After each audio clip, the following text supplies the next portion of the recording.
Thank you very much. Welcome to our, that clock's a little fast.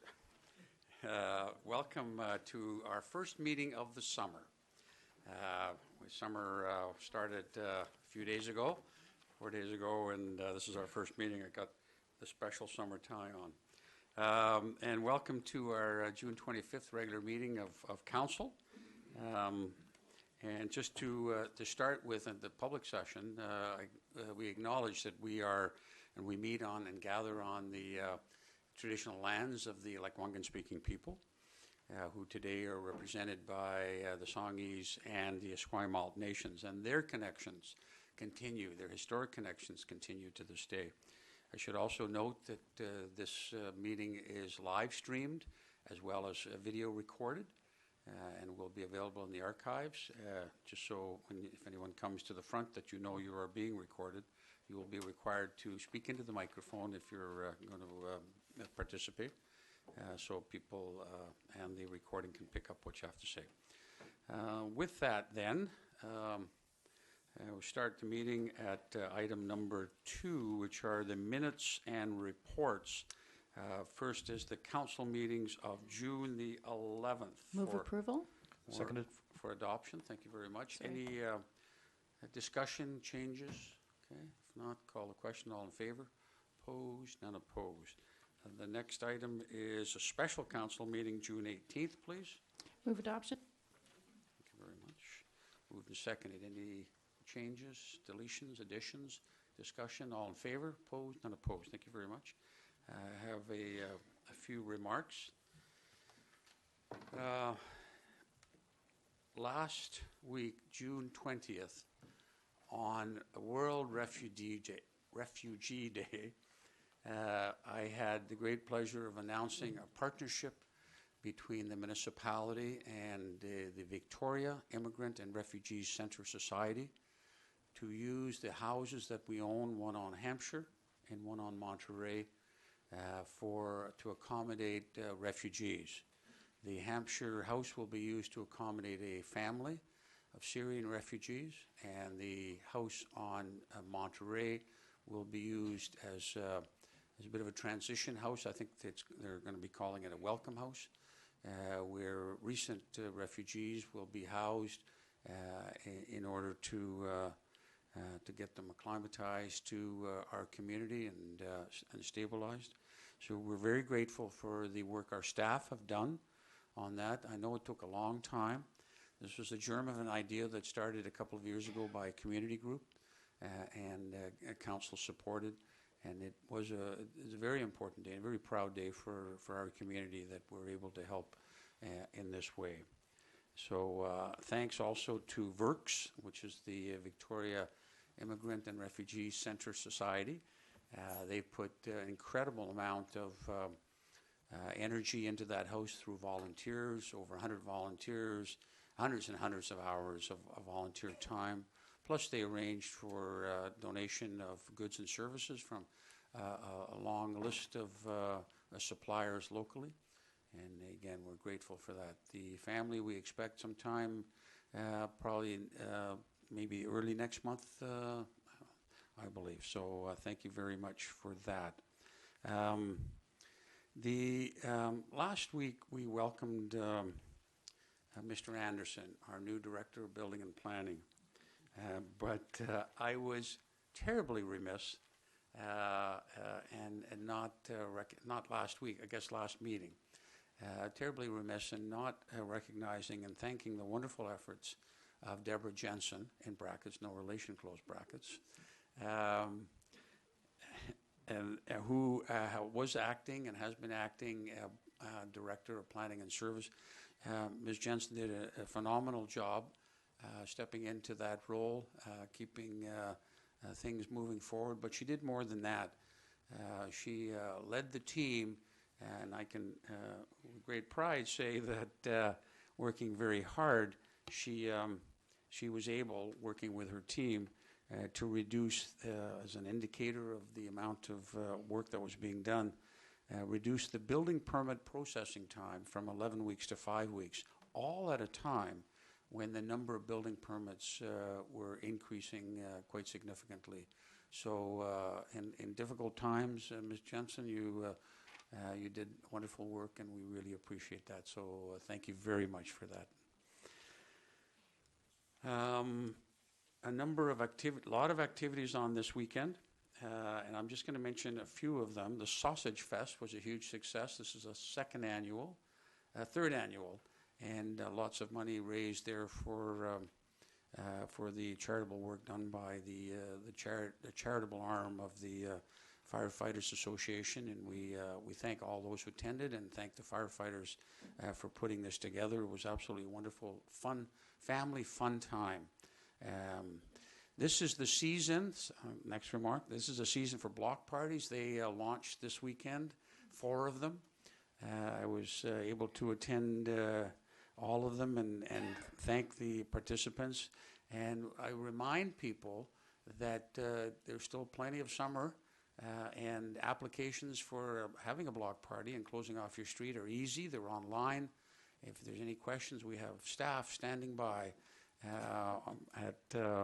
by the phones if anyone has any questions. In particular, there was one block party which was on McLaren, which not only was a block party but a fundraiser, and they're raising money to bring refugees to Canada as part of their good work on that street. And so there was just more than it was more than the street. It was friends and families from afar, and they had a garage sale during the day to raise the money, and they raised over $6,000 for that purpose. Another event which was highly successful was the Canadian Mental Health Association BC had a Ride Don't Hide event, which this year, typically it's started at Ogden Point in a cold, windswept parking lot. This year they decided to move it to Windsor.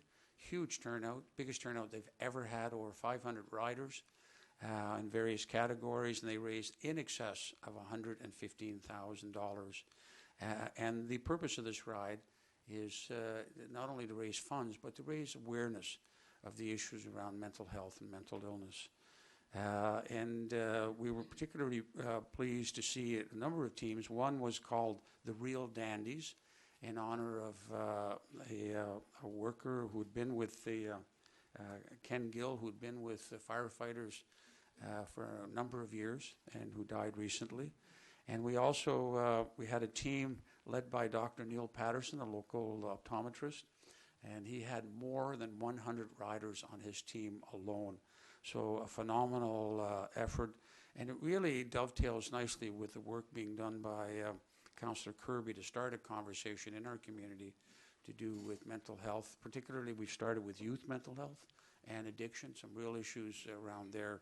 And we're lifting the veil of secrecy around that's often been there, and the stigma that's often associated with mental illness.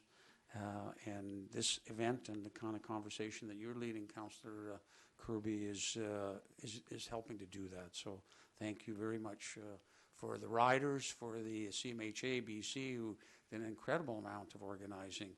And I know I was out biking, and a number of councillors were too. Immediately following that event, there was the launch of the Labyrinth at St. Philip Church. The people there had built a very interesting labyrinth out and on the just to the south of the church. It's already attracted people just kind of walking around. It's not one of those where you get lost. It's on the ground, but as people gathered, it starts conversations and it starts discussions. And that was launched on Sunday after the service there. And myself and Councillor Croft were pleased to join them and recognize the efforts of the parishioners who put this together.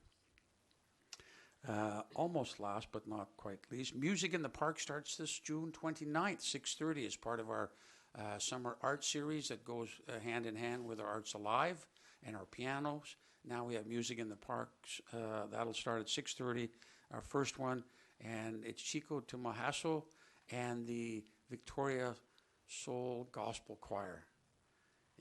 you can't go and listen to them about tapping their fingers and tapping your toes and wanting to get up and dance. They are absolutely wonderful. So hopefully everyone can come down and join us, and there'll be more. There will be right through the summer. And the last, but certainly not least, is to let everybody know that the draft of our 2017 annual report is now online. I know there's been some requests as when it was coming, and it will be considered at our July 9th council meeting. So we'll be receiving input at that point and answering some questions. So those are my remarks. Thank you very much. We move on to the next aspect of our agenda, and that's public participation period, where we set aside 20 minutes that speakers can come forward and address an issue relating to Oak Bay. They have 3 minutes, and I will time it, and we will ask people to, is there anyone who wishes to speak on and use that time? Yeah, okay, so there is at least one person who I think, Ms. Cumming, you know the routine, but if there's anyone who comes after you, the routine is this: you come forward, and Councillor Croft helps you lower the microphone, or you're able to do that there. State your name, your municipality, where you reside. We ask you just also to write out your name so we can have the correct spelling. Good. There's a little form right on the podium there. Oh, there you go. Thank you very much, Ms. Green, for doing that. And once I say welcome, I'll start a 3-minute clock, and there are some tones brought to you by my iPhone after that. And once you hear them, I'd ask you to wrap up at that point. And so address all remarks to council, please. Thank you very much. Your name? We know your name, Marion but not everybody Cumming of does. Sunny Lane here in Oak Bay. Thank you very much, and welcome.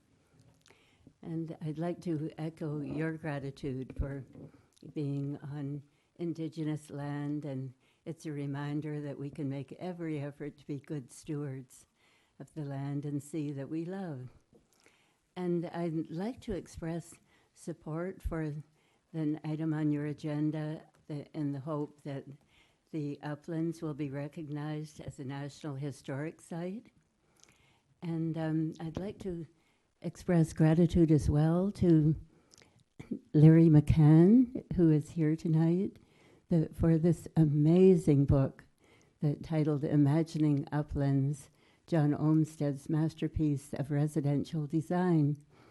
And if some of you have felt so daunted that it looked rather textbookish, I'd just like to let you know that it is just a remarkable book and has won a well-deserved award. And it has an excellent reference, and for you who feel you don't have time to get through the entire book, you can certainly look up some very relevant topics to what council and the public are concerned about. And I'm so grateful, too, that consultation has been taking place with the Lekwungen peoples, whose traditional territory it is. And they are very mindful that it's their not only their living territory in the past, but their sacred burial sites. So I do feel just so thankful to Larry and David Anderson and others in Uplands and on the committee that this is moving forward. And it has been helped with the several lectures that Larry McCann has given through Oak Bay Heritage that got us behind the effort to begin with and acquainted us with John Olmsted's magnificent work on Uplands, where he actually mapped Gary Oaks that were very prolific at the time, but he took the pains to map every Gary Oak that was considered significant, and that valuing of nature is echoed in the plan and preserved to this day, even though there are many more lots than there were originally. So thank you. Thank you very much. Really appreciate your comments. Thank you. Is there anybody else who wishes to address us? Is there anybody else who wishes to address us? All right, for the last time, no one coming forward. Thank you very much. Thank you. We move on now to the very thing that was mentioned, and that is a presentation regarding an application for designation to the Historic Sites and Monument Board of Canada. This was a presentation that has been made to the Heritage Commission. I see members of the Heritage Commission here. And it was a presentation that I had the honor of attending with Mr. Anderson and Mr. Marshall at the Songhees Council last week. I think it's fair to say it was well received. And so tonight we're going to have the application. I'm not sure who.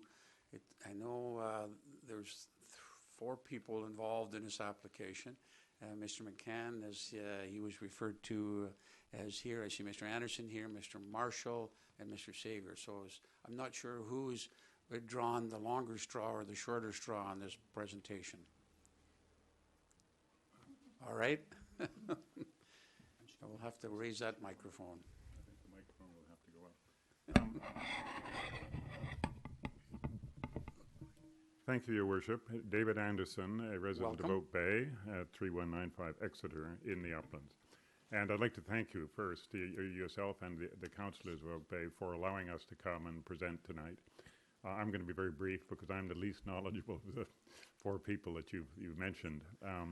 I would like to say, however, that it's generally unrecognized that the Uplands was designed on land which had been tended for centuries before by the Songhees people, and that created the magnificent landscape which a genius, Olmsted, designed the Uplands itself.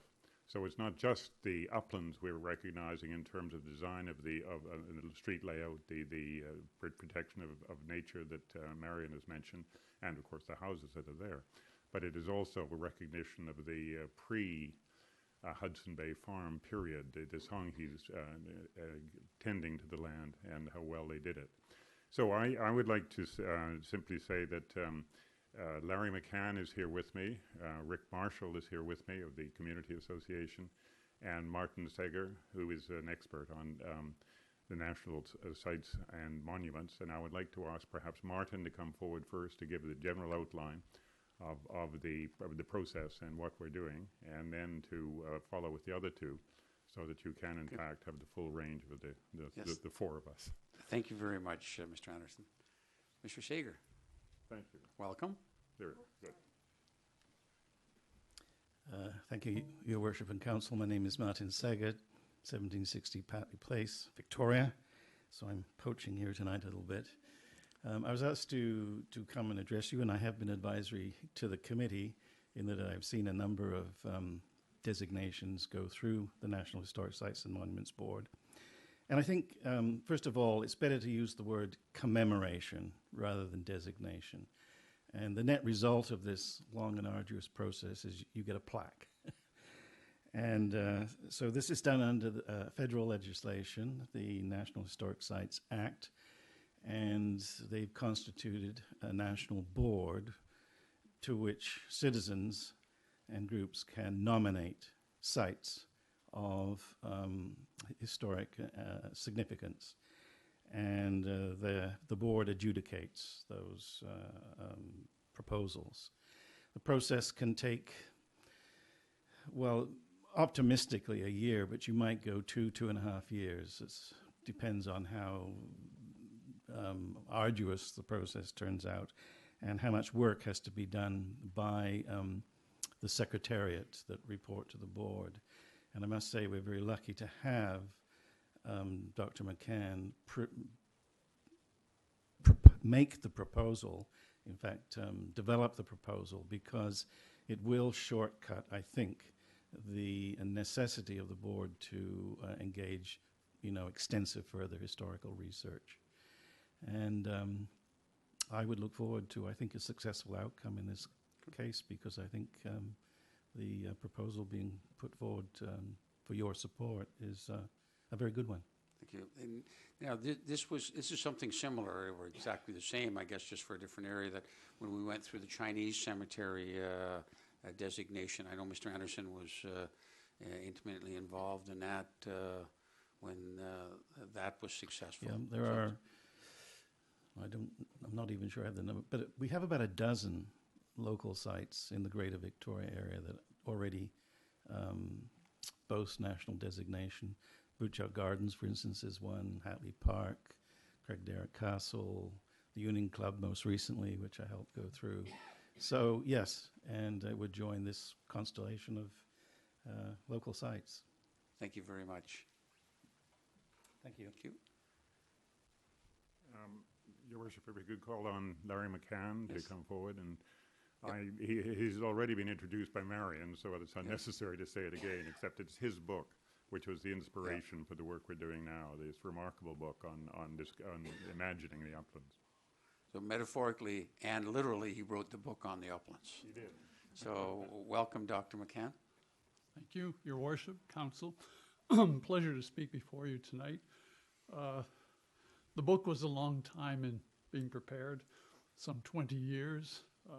I hope the acceptance by you is a shorter time period.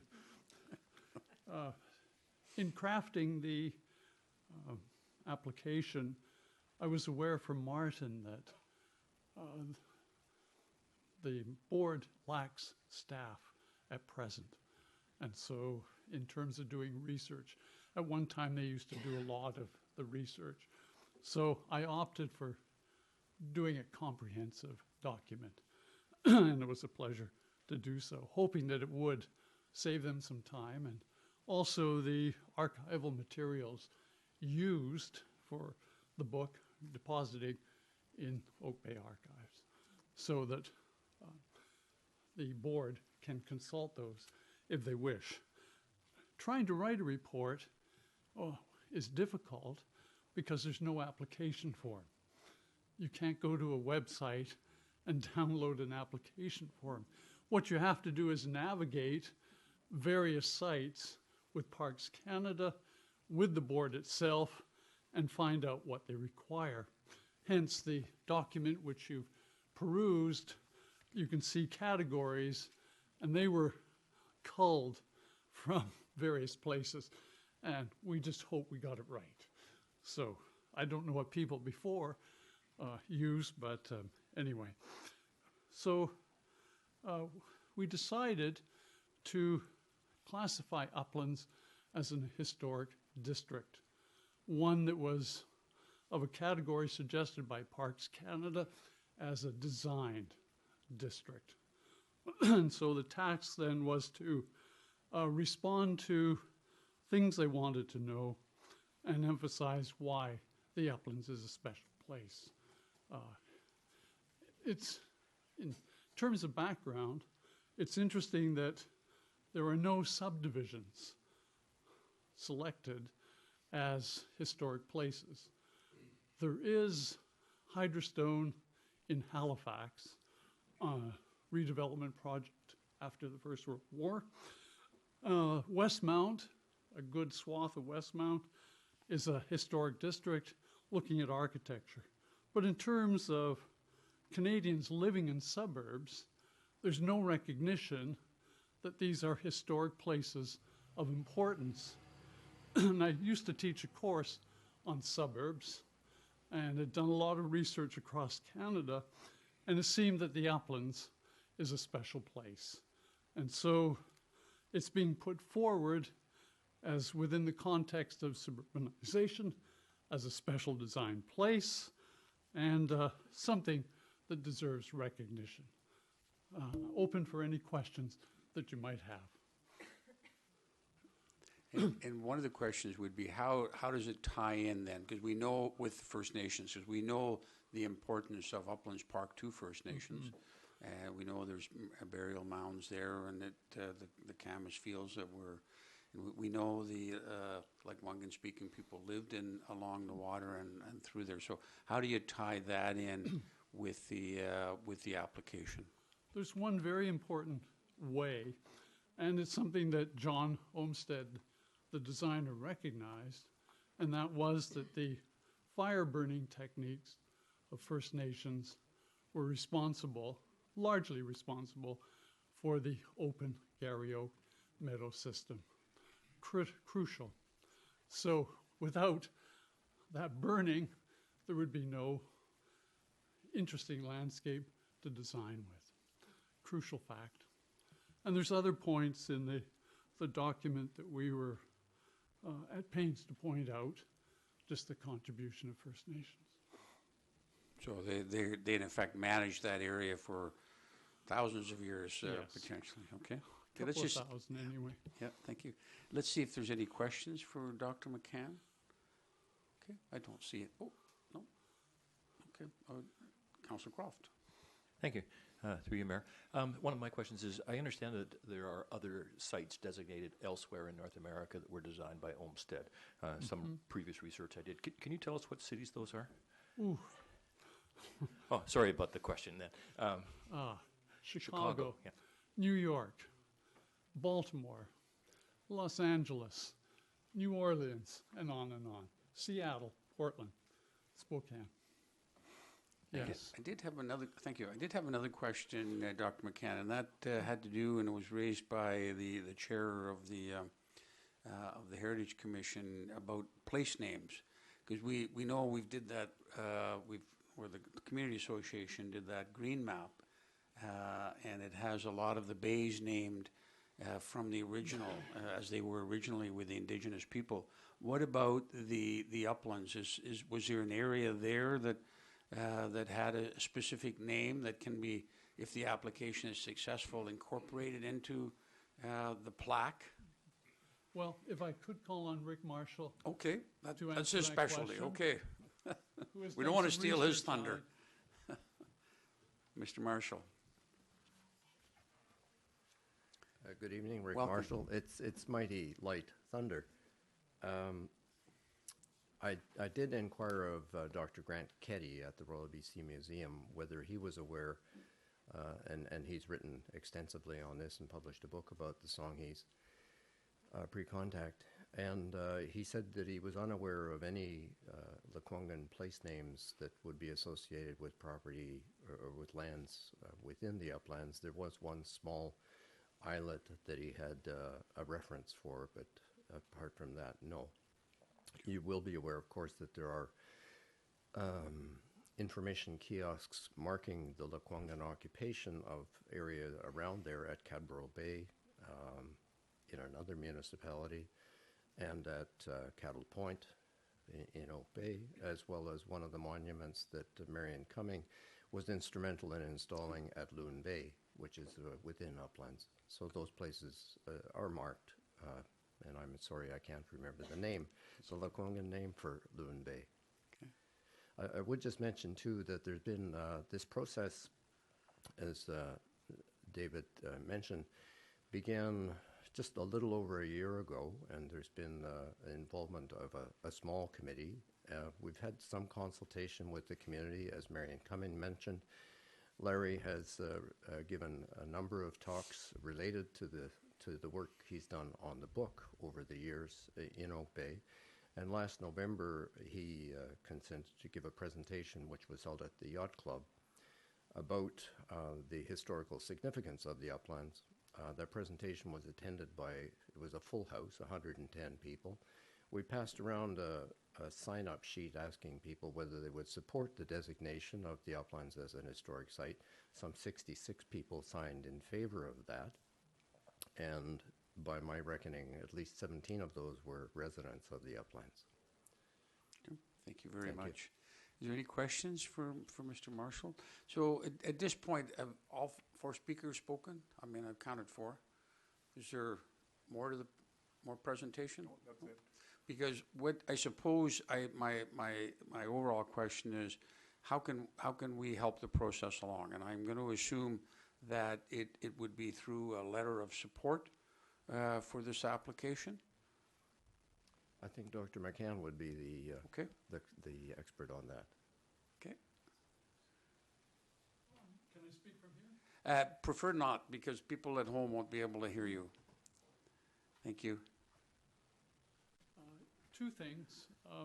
One, a letter of support, but a letter that would also point out the stipulation that you're speaking on behalf of the residents, that it's not necessary to get the permission of each resident, Right. some 600 odd Right. in Uplands. Yes, Thank you very much. yes. Thank We'd be you. very appreciative of such Okay. a letter. And we can at some point have a motion for that. I know it's been in front of the Heritage Commission, and they had a presentation there, and there was an acceptance, at least in a consensus of support. And perhaps we can hear from the chair of the Heritage Commission as to the kind of discussions and views that were expressed at the Heritage Commission. Welcome, Ms. Green. Thank you. Thanks to Mayor and Council for inviting me to speak tonight. First of all, I would like to thank and acknowledge the Dr. Larry McCann, the Honorable David Anderson, Rick Marshall, and Martin Sager for their tremendous work in getting the application to this stage. They did visit with the Commission on 2 occasions. One of the issues for us was at the time that this is outside our purview as a Commission. We're bound by mandate and bylaw to make recommendations to Council based on land use in Oak Bay. However, we also support and acknowledge any effort that will preserve, conserve, or recognize or commemorate, in this case, a significant place in Oak Bay. So I wanted to come tonight to let you know that I have canvassed all the members of the Commission, and we are strongly in support of this application, and anything we can do to assist Council in taking this forward, we are prepared to do so. Robert Taylor is also here, the president of the Heritage Foundation, and I think he would like to say a few words. And thank you again. Thank you very much. Mr. Taylor. Mayor and Council, thank you for this opportunity. I'm Robert Taylor, 1405 St. Patrick Street here in Oak Bay. As a member of the Commission, but also as president of the Oak Bay Heritage Foundation. The mandate and constitution of the foundation includes to promote and encourage public interest in heritage conservation in the municipality of Oak Bay. Under that mandate last year, we nominated Dr. McCann and the book for the Hallmark Communication Award successfully, not surprisingly when you've seen the book. When we look at uplands as a site, of course, it predates Oak Bay. It captures the thousands of years of farming and fishing by indigenous peoples. It moves into the Hudson Bay Farm, the farm that supported the fort that was the raison d'etre for the city of Victoria, which was the heart of the colony of Vancouver Island, which became part of the province of BC, which became part of the Confederation of Canada. This area has a local, indigenous, a municipal, a district, a provincial, and a national significance. So, based on that, and we tend to we think of the early development of Oak Bay, and of course we can still see the streetcar tracks visible in some areas in the uplands. So it really is a very large part of Oak Bay's local heritage and history. The streetscapes and parks of uplands really do create a special sense of time and place. And for all these reasons, the Foundation strongly supports the application of for national designation of the uplands as an historic district. Thank you. Thank you very much, Mr. Taylor. All right, so let's bring it back to council, and maybe we'll start, if someone wants to place a motion to support the commemoration as is set out in the application. I'll have a go. I would move that the mayor be directed to draft a letter of support for the application on behalf of council and the community. Second. Moved and seconded. Discussion. Okay, go ahead, please. I just had a question. I understood from your email and your comments earlier that there were no objections from the Songhees Nation Council, but did they make any comment? Did they have any observations or stories to share? I know Mr. Anderson was there too. I think their main inquiry was, does this affect land rights in any way? Does this change the nature of the park? And the explanation was given much as you've heard here tonight in terms of what this means. And we made the comparison with the Chinese cemetery. They were also wondering about was there any cost implication or anything of that nature? I think I had some questions. Mr. Anderson? Yes. That sums it up. The only serious concern seemed to be, would there be more buses? And sightseeing buses seemed to be a concern for some of the people at the meeting. Apart from that, the issue of the value of land did not, resulting from designation, either up or down, did not really come up. I was surprised about that. And indeed, one can guess either way, but it basically has no effect on land values per se. And the other point I would like to make is that it absolutely has no effect on governance. The Oak Bay Council is in exactly the same position vis-a-vis the uplands as a result of designation or without it, with or without it. There is nothing that changes in relation to governance, no extra hurdle that has to be gone through when property is changed by a decision of council. There's nothing else like that. And I think that's reflected in when we commemorated the Chinese cemetery, that we do give a certain amount of money every year to the Chinese Canadian Benevolent Association for cutting the grass, but that's just a kind of a beautification thing. So and that's the impact that has, and I don't foresee. We already have expenditures, and we have the stewardship of the park itself. Of course we maintain the roads and the lighting and all of that up there also. So in the uplands area, so none of that will change.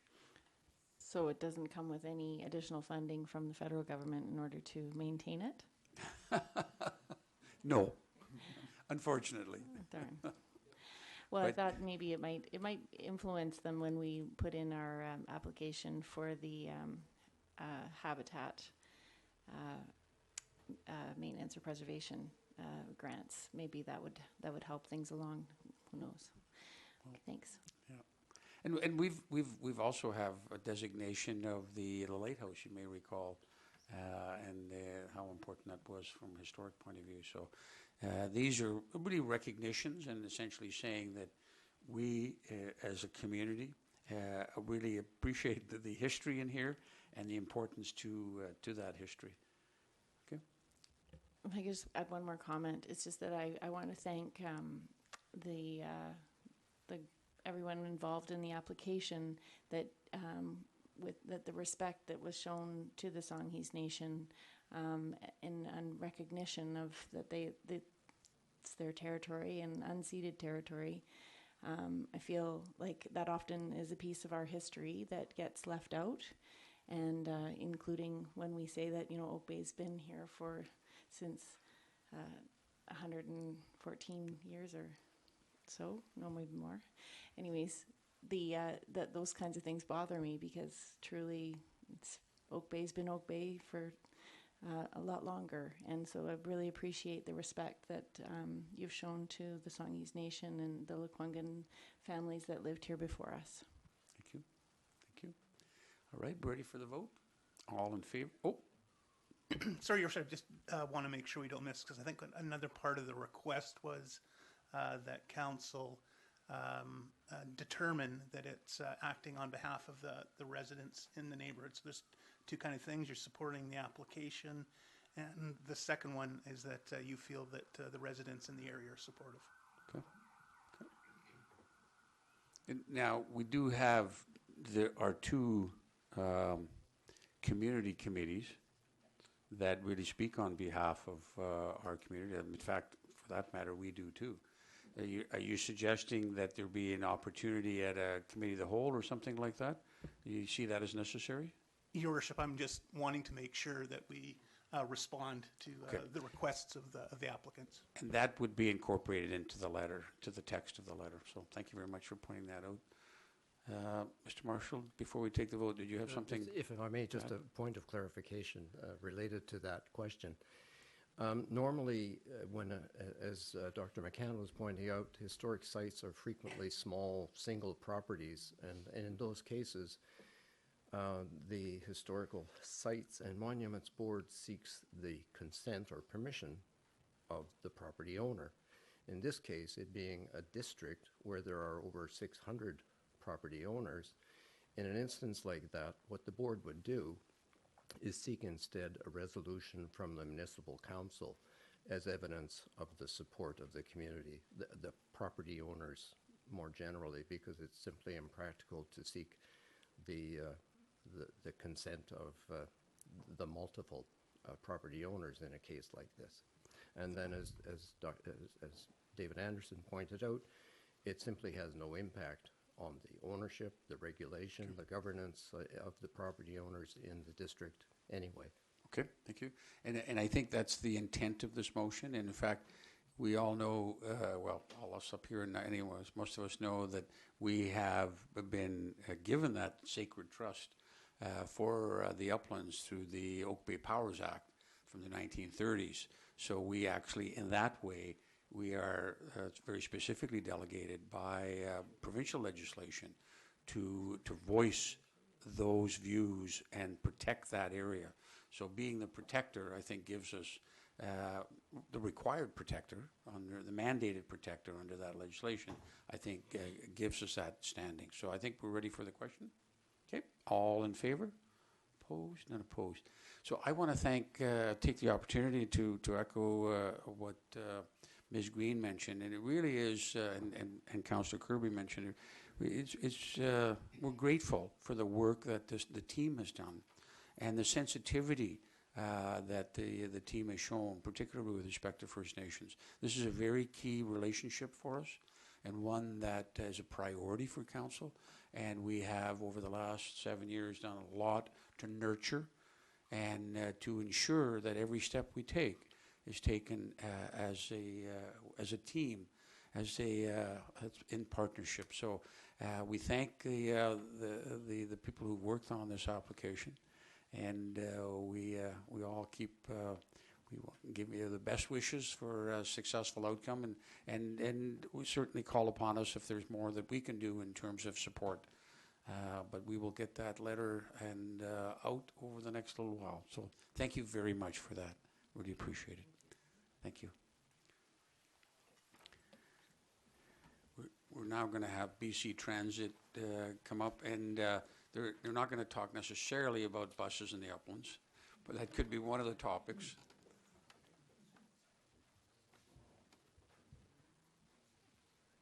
I think we're going to switch over.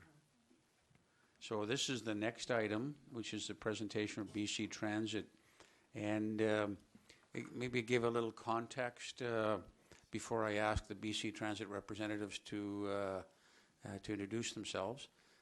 And that is, some time ago, there was some change of a service in the Harling Point area, speaking of the Chinese cemetery area.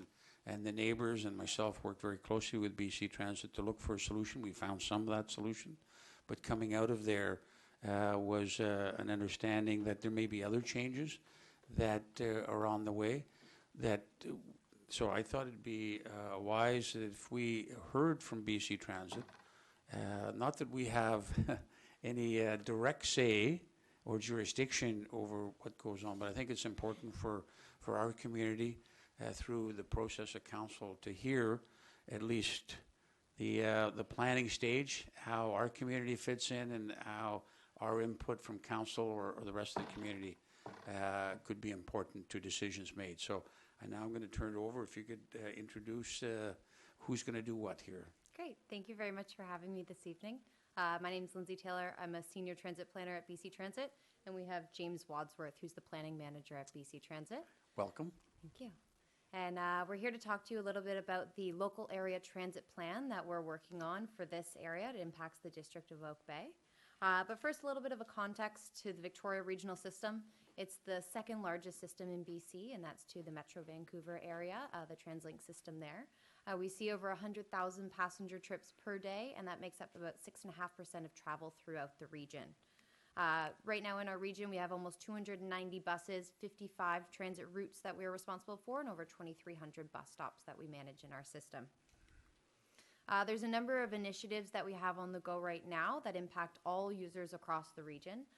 We're working on a number of different bus stop upgrades, and those are things that we're always working on and working on with municipal staff. We have a number of different transit priority projects, and I'll get into those a little bit. We're increasing the number of double-deckers in our fleet. We're trading 7 of our heavy-duty buses with the Kelowna system, and we're taking 7 double-deckers from them. So we'll be able to increase the capacity and carry more transit users throughout our system, and especially on some of those busier routes. Smart bus technology is coming up in 2019, and I'll talk to you a little bit about what that means. We're looking for a new location for a handy dart facility, and we're also working on a number of local area transit plans, and that's really what I'm here to speak to you about today.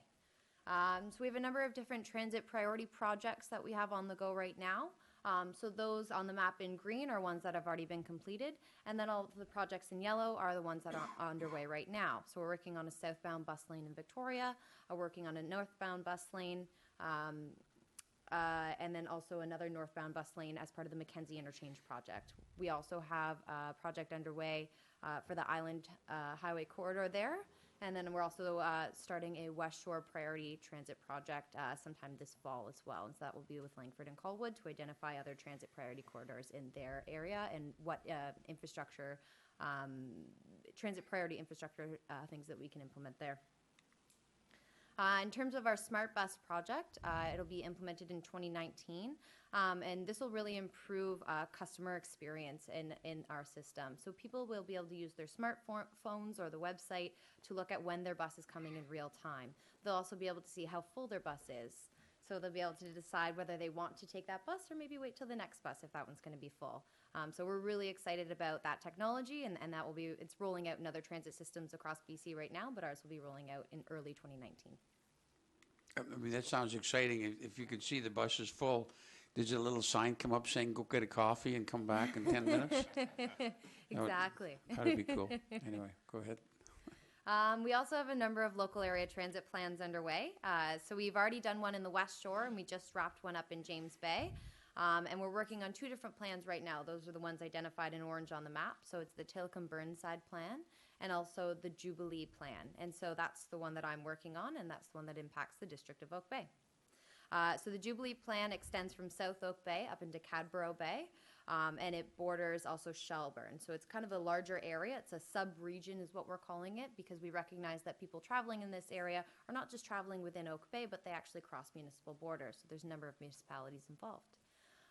Through these local area transit plans, we identify infrastructure and service needs and improvements that we can identify over the next 3 years, 5 years, and 7 years to improve transit travel through this area. And really, all of this stems from our Transit Future Plan. We have a 25-year Transit Future Plan, which identifies an optimal network of what we'd like to see the transit service and the transit network be over the next 25 years.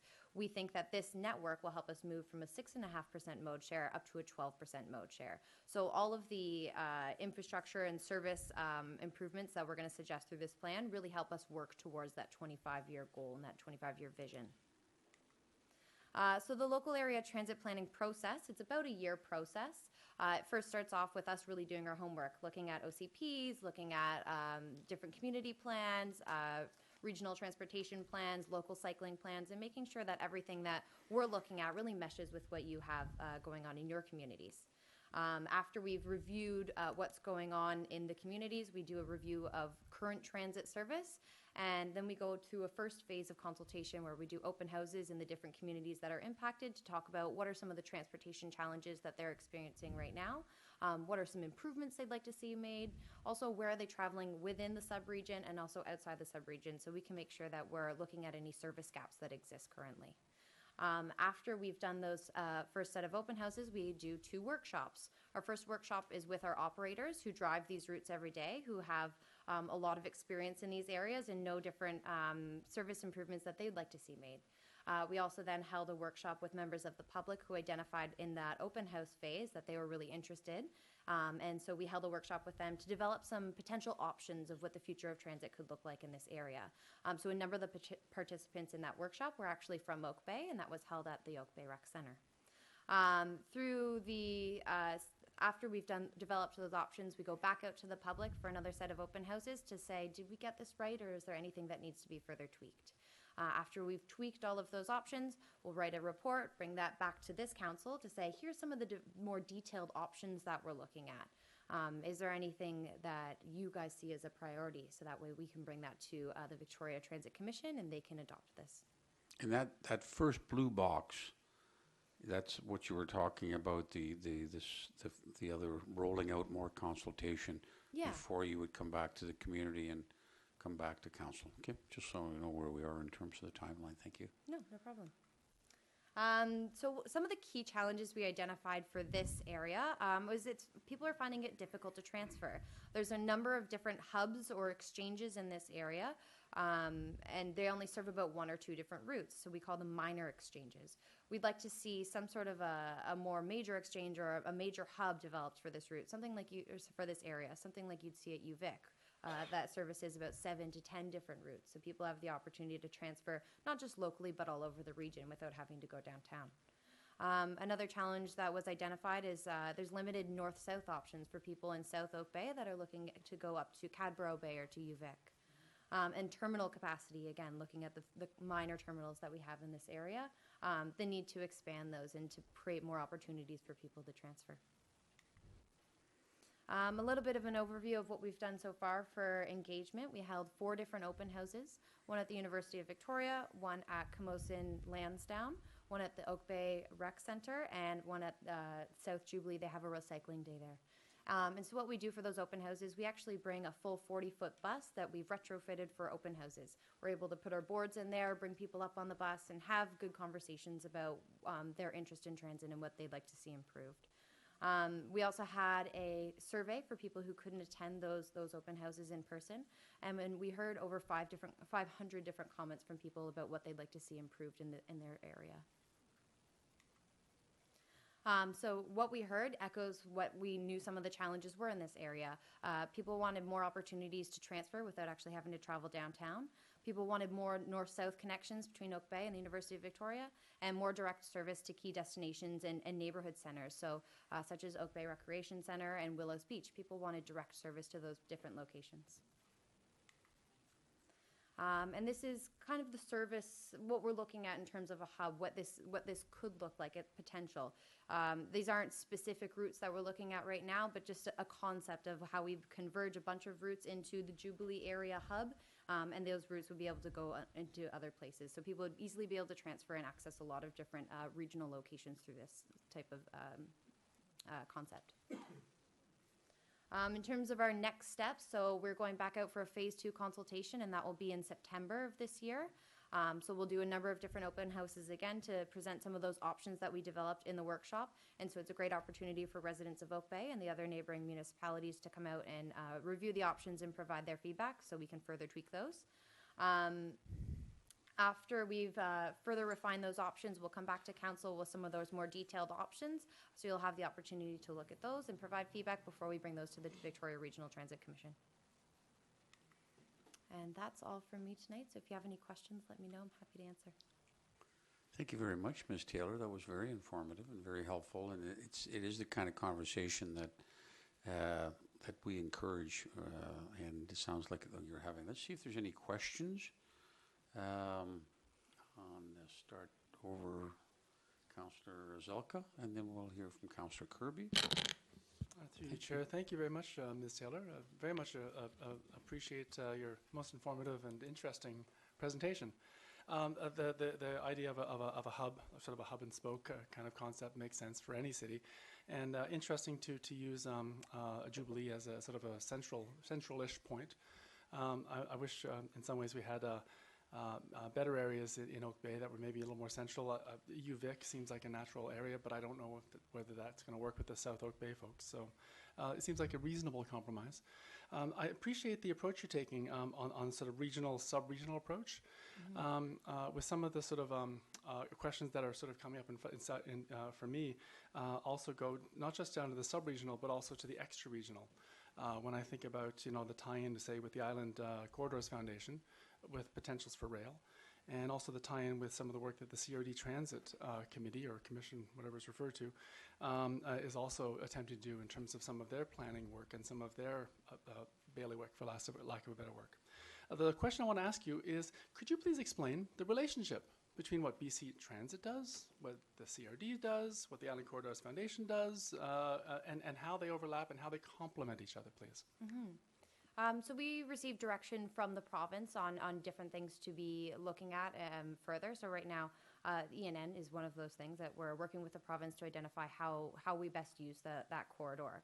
In terms of the CRD, we're partners with the CRD, so we're always listening to them in terms of what regional plans they have and what their regional data is saying. So the origin destination study is coming out in the next couple of weeks, and that'll have some really interesting information in terms of regional travel patterns. So we'll be able to take that information and use that for some of our service planning. Yeah, does that answer your question? It does, if I one additional question. It does. I was on the CRD website earlier on today, just to extend some of the ideas you're talking about. And I noticed that the CRD are in the midst of a public input on electric vehicle infrastructure, trying to obviously complement and a different kind of a mode share, right? Yeah. And you know, whether it's electric bike or electric vehicle or transit buses or rail. I'm just wondering, one of the questions that came up there, which sort of piqued my interest, was they want to know where should they put infrastructure that sort of ties in best. And this is where I sort of started thinking about this sort of hub and spoke perspective, the hub perspective. So would you see, say, in the Jubilee area or wherever this hub ends up being, this transit hub, a place where there would be additional parking, a place where there might be bicycles? Wouldn't it be great if maybe even a streetcar line? I don't know. Yeah, so of course the hub that we'd be looking at is going to be a multimodal hub. So it'll include a number of different transportation options at that location. And it's something that's been identified in the Royal Jubilee's, their master plan as well. They would like to see some sort of a multimodal hub in their, on their facility. The other part I'd like to say is we're actually doing an electric bus trial right now. So we have an electric bus here in the region right now. Right now, our maintenance staff are looking at it and seeing how that works and how that'll impact their work. We have it running down a number of different routes right now to see how it performs on different corridors. So when it has a full load, or when the air conditioning's on, or how does it run going up a hill. And we'll actually put that bus into service in August, September. To see how it performs on actual routes. So all of that information will really help us inform what type of infrastructure we need here and whether that should exist on our yards to help for the electric bus to charge there, or whether it makes sense to have them at different exchanges across the region. One last question, if I may. You mentioned that you're looking for possibly a facility for, is it the smart, not your bus route, but the buses for the folks in wheelchairs and needing assistance. Yeah, we're looking for a new handy-dart facility. For land for a new handy-dart facility, yeah. Oh, so if Oak Bay had some land, you might consider placing it in Oak Bay? I'm not sure. I'm not part of those conversations, but... I'll leave it at that. Thank you very much. I think Councillor Zelka has a very large driveway that he was thinking about. Yeah, if you're willing to host them, that's great. Thank you. Councillor Kirby,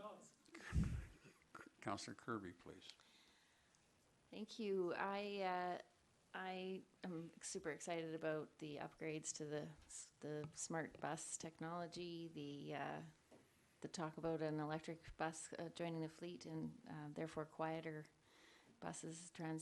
We hear a lot of complaints about the noise of the buses and just I think the weight of them on our roads and how that impacts infrastructure underneath, and people that live next to bus stops. We often hear how their sewage connections or storm connections end up impacted by the buses.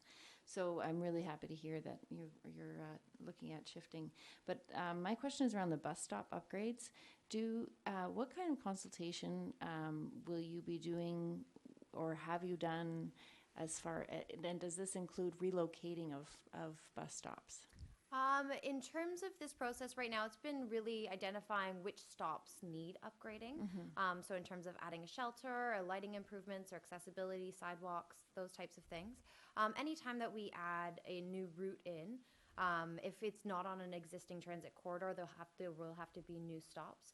The process for that is to work with the municipal staff to identify where those stops should be, and we have BC Transit design guidelines to show how far spaced they should be and where are the prime locations for those. We also leave that to the municipality to do any consultation that they need to do with residents about where those stops are going.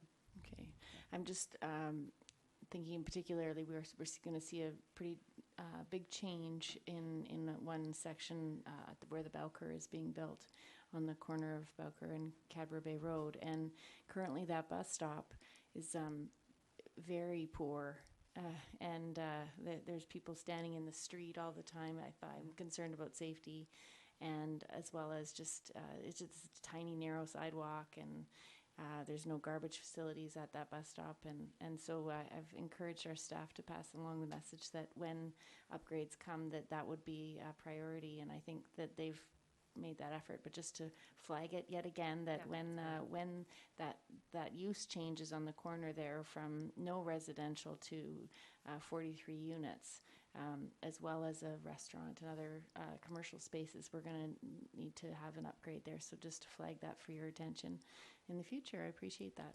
And I also want to thank you for the new garbage bins at the bus stops that include a recycling component for the putting cans around the outside. That's a nice change for Oak Bay, and we really appreciate that.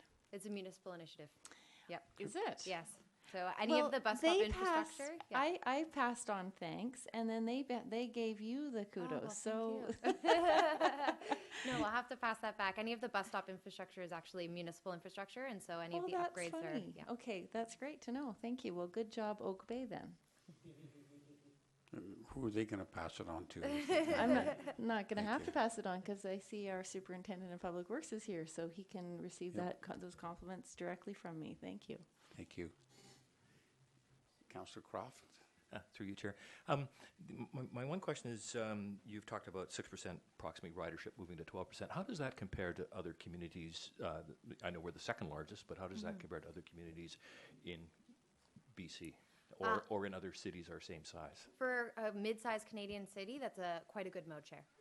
Especially for not having any sort of rail or any sort of rail in the region, that's quite a high mode share for transit travel. And my second one is more of a comment. South Island Prosperity Project, smart cities, your smart bus, you're going to have smart terminals all over the place, and I know you're working with them. Maybe are you able to speak a little bit about the work that you're doing with South Island Prosperity and the Smart Cities Project at this time, or is that not your area? Not my area. You might have some information that I don't. Hello, James Wadsworth, Planning Manager. We are working as part of that project, and we're encouraging a project that's transportation focused that helps people move around the community. I don't have details on exactly what it could be at this time, but we're part of that process. No, I've seen some of the. I'm the council liaison to SIP, so I've seen some of the work that's been going on, and I just don't know what you're able to speak about at this time, but it's pretty exciting about this whole transportation thing that is being planned. Thank you. Okay, thank you very much. You stirred a lot of excitement on the on council. Councillor Murdoch, please. Thank you, Mayor. I don't have an awful lot more to add than what's been said already, but I was curious. I mean, obviously, a lot of the barriers for communities like ours, which tend to be a little lower density, we have barriers there just in terms of getting bus lines close enough to the houses that people live in to use them.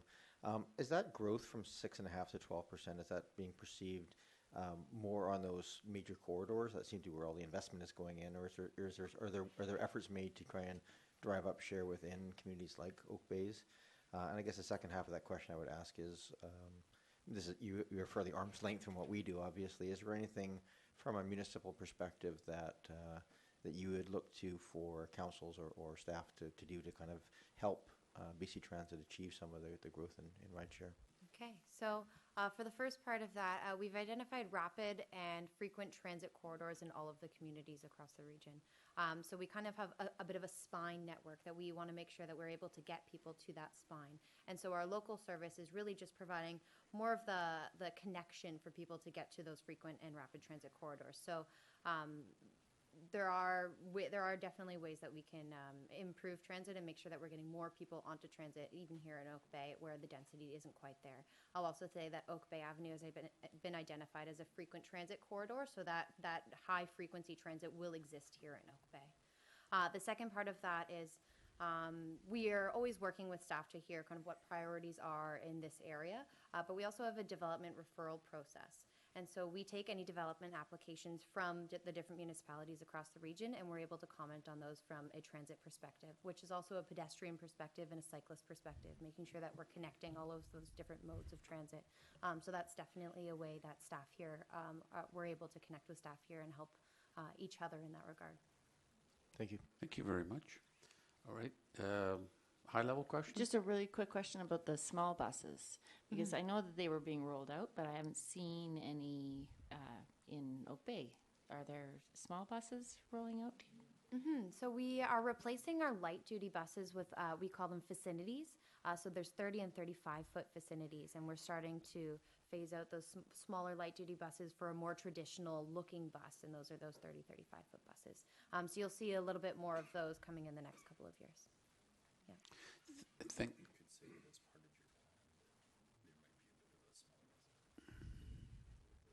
Yeah, and so some of those more local transit services that I was talking about that bring you to the connecting to the frequent and rapid transit corridors, those will be definitely more light duty or medium duty style buses. So those more smaller buses that you'll be seeing. Thank you very much, and I want to echo the excitement that has been mentioned around the table. And moving from 6 to 12% of mode share is also great news for the environment, because as we take people out of cars and encourage them to use buses, we reduce the greenhouse gases and from transportation. So this is wonderful. We thank you very much for the consultation that you're doing with the community. You're going to continue the community. We look forward to seeing you back here once the plans have evolved. And thanks to both of you taking your time to come here this evening. Really appreciate it. Thank you. Thank you. Thank you. All right. That was item number 7. We move on to item number 8, which is supply and delivery of waterworks and sewer fittings / pipe. And there's a request for a quote, and there's a recommendation that's essentially, and this is a Ms. Costin has a report that's separating parts of it to go and recommending it be go to MCO Corporation Waterworks, and certain of other items that we had of requests for proposals to go to Corix Water Products. Let's first of all see Ms. Costin. Thank you very much for this report, which analyzes the bids made for the various things like water servicing, storm sewer service, et cetera, et cetera. Let's see if is there anything that you wanted to add to this report, which is fairly straightforward and complete? Your Worship, it's a typical request for proposal or request for quote, and we put it on the website and also BC bid for 2 weeks. And we received 3 proponents responded. And what we wanted to do with this RFQ is to split it up into sections and then award by section. And unit price prevailed as we analyze the data. Thank you very much. Any questions on the report?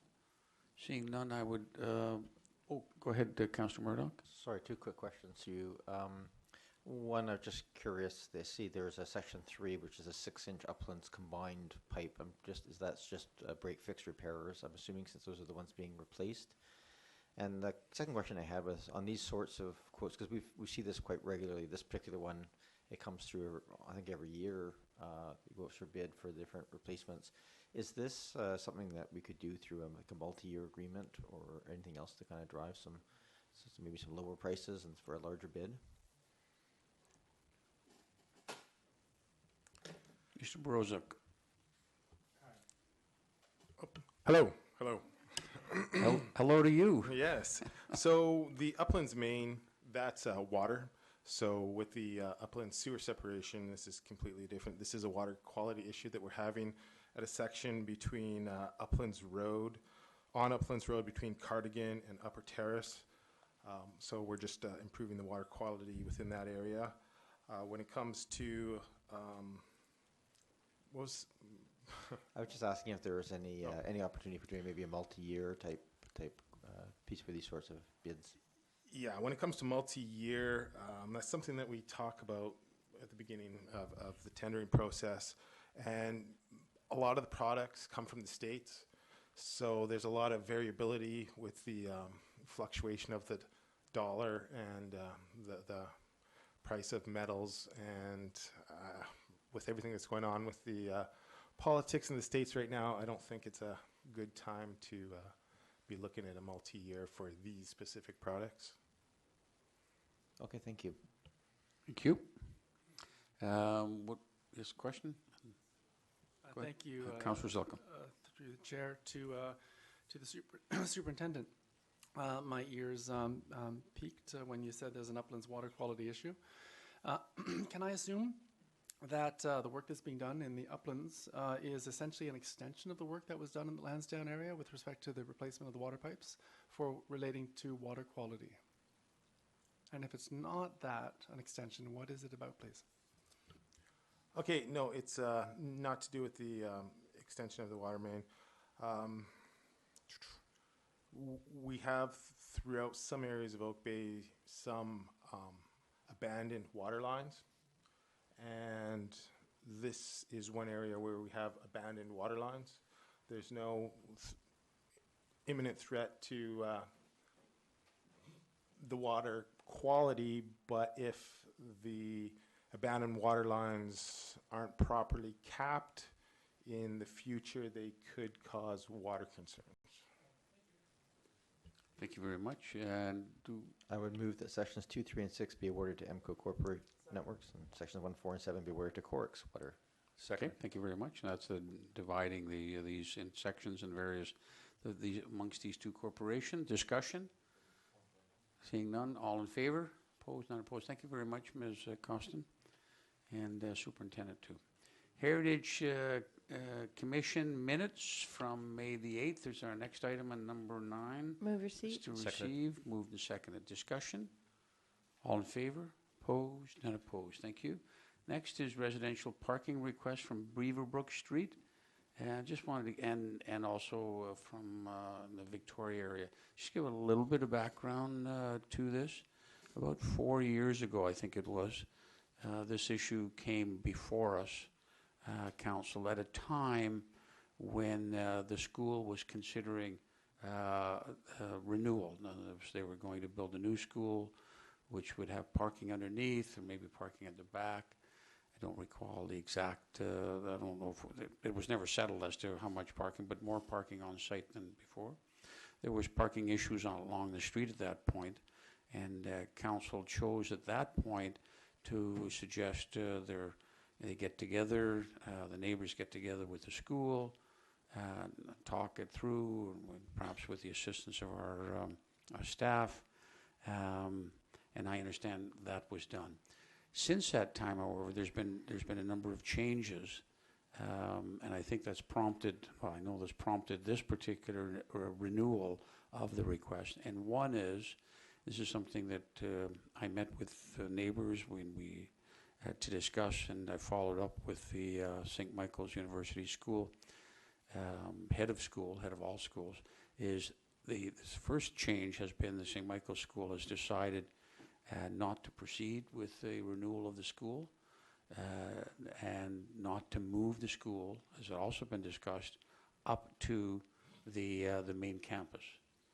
So that's the first thing that's changed. So it's going to, that school is going to remain there. The other thing that changed in that interim of 4 years is that it appears that there have been enrollment enhancements at the school, which of course would exacerbate any parking problems because you have more parents, more volunteers, presumably more teachers. So that's the kind of the background to the renewal of this. And when I learned from the neighbors that they were hoping to have something in place by September, I asked staff if we could put their requests on tonight's agenda and look at what would be the logistics. Should council be interested in making changes, what would be the logistics and timeline so changes could be in place by September? We do have a report here from the Director of Corporate Services, Mr. Jones, about what the typical practice for these kind of requests are. But given the timelines and the change of circumstance, the neighbors had asked that it be addressed at council. So we have the items before us now, and I'm going to ask a question: if council is interested in making changes in this area, I'm not sure who's best placed. what would be, to answer this, what would be the steps going forward, and also whether or not there is the capacity to do that? I know in the summer, our crews and our staff are incredibly busy doing work such as water, pipe renewal, et cetera, So I don't know who's best placed to answer. What would be the process if council decides that this going forward, they want to deal with this? Thank you, Worship. Mr. Haran could provide the best feedback. I would say, though, just to reiterate what you just said, our staff this time of year are pretty much committed to projects. This is the time we build. So it would be difficult for us to take on an assignment like this in time to respond to the neighborhood's issues. And in fact, that's one of the reasons we put this on the agenda, because we didn't want to raise expectations that we could accomplish something if we're unable to, unless there may be other options with additional resources. Okay. Mr. Haran, the ball's been passed to you. Thank you, Your Worship. The process would be typically, if this was a different situation that hadn't been considered by the Committee of the Whole or the Council before, then there'd be a clear direction from the residents, a request of some kind, which we'd be able to assess as part of the traffic complaint protocol. So what would happen there is just whatever analysis, whether it's traffic counts or parking counts, and just gathering the data, including the public engagement, the feedback from the residents in the area or the business owners or whatever the case may be. So that takes a bit of time. And just in terms of where we are in the calendar year with the amount of meetings left before the summer break, that's basically and what we're committed to right now in terms of the various reports that we have planned for the agenda for the next few weeks. This is that's what limits us in our ability to get it done in a short term. And so that's why in the report it recommends that the soonest likely timeline to be able for the council to see anything about this particular issue would be the fall. Thank you very much. Has it ever been done where consultants are used for something like this if already our staff are maxed to their capacity? Your Worship, in some cases we can ask consultants to do this kind of work, but the bottleneck in this case is senior staff. In other words, myself, and the lead in terms of transportation for issues like this would be Mr. Richard Ding. So, if we were to have to try to work with a consultant to give them the requirement and have them do the bulk of the work in this area, which would be analysis of previous things that we've done before. So the previous work we've done in this area, our previous traffic control changes in the area, plus engage with the residents. They don't have quite the same duty of care that we do with the various players involved and stakeholders for the issue. So I would recommend in this case that it be a staff-led initiative to get the best result for the community. Okay. So let's see if there's any questions on of our staff in terms of the way forward. Okay, go ahead, Councillor Kirby, please. This brings back a lot of memories because of what happened with the school when they brought the application forward, and that sparked the work that I did on the Safe and Active School Routes to School program. And it was those 7 hours, I think, of listening to complaints about traffic and parking in around that school that sparked that work and got the workshop going and all that. So my point is that it's frustrating that after all of our efforts that the problem is ongoing, and if not even worse because of higher enrollment numbers at the school and no change in traffic arrangements. So, and certainly maybe not embracing the Safe and Active Routes to School program idea. I know that the former head of the junior school was very engaged and excited about that, but I haven't heard anything since, and I don't think that the school has participated in the process since.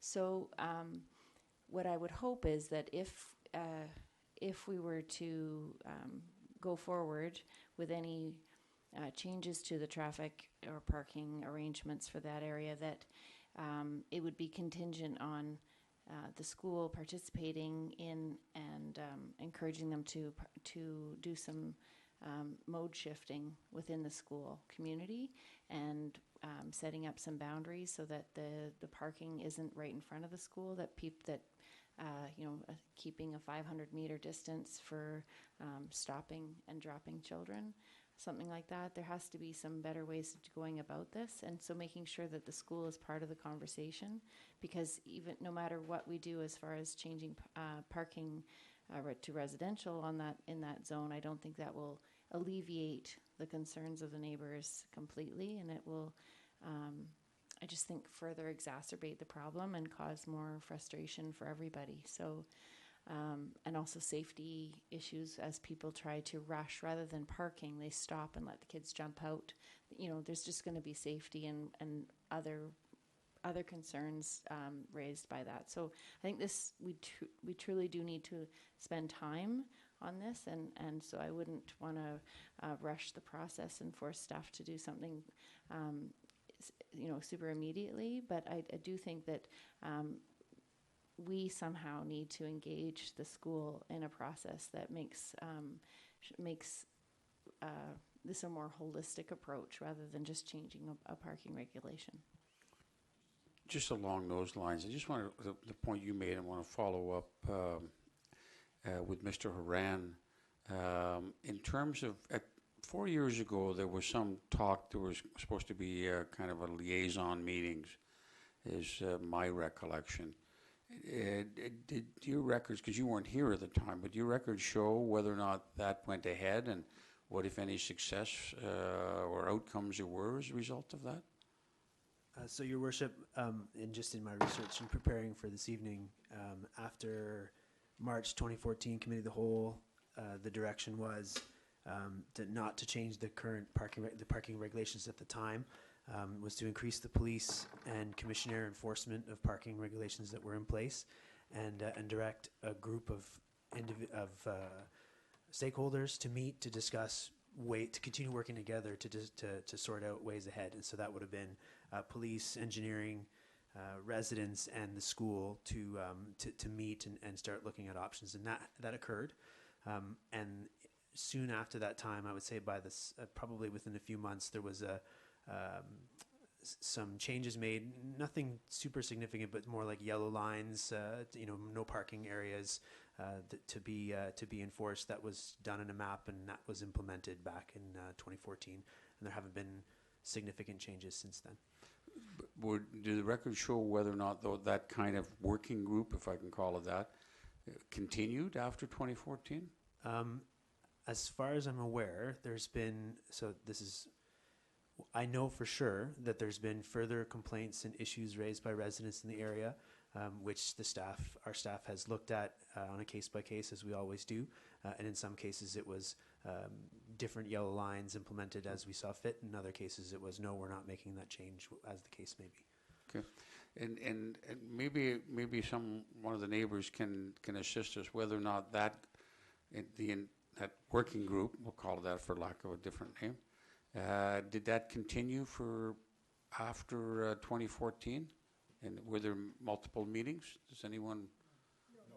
Okay, so the answer is no. Because one option might be to, if we've heard what the capacity of the staff is over the next number of months, and we have to take that into account, was to convene reconvene that working group, and perhaps under the auspices of either myself or a councillor or a staff member, to actually bring the parties together, and as you call it, a holistic approach to kind of problem solving.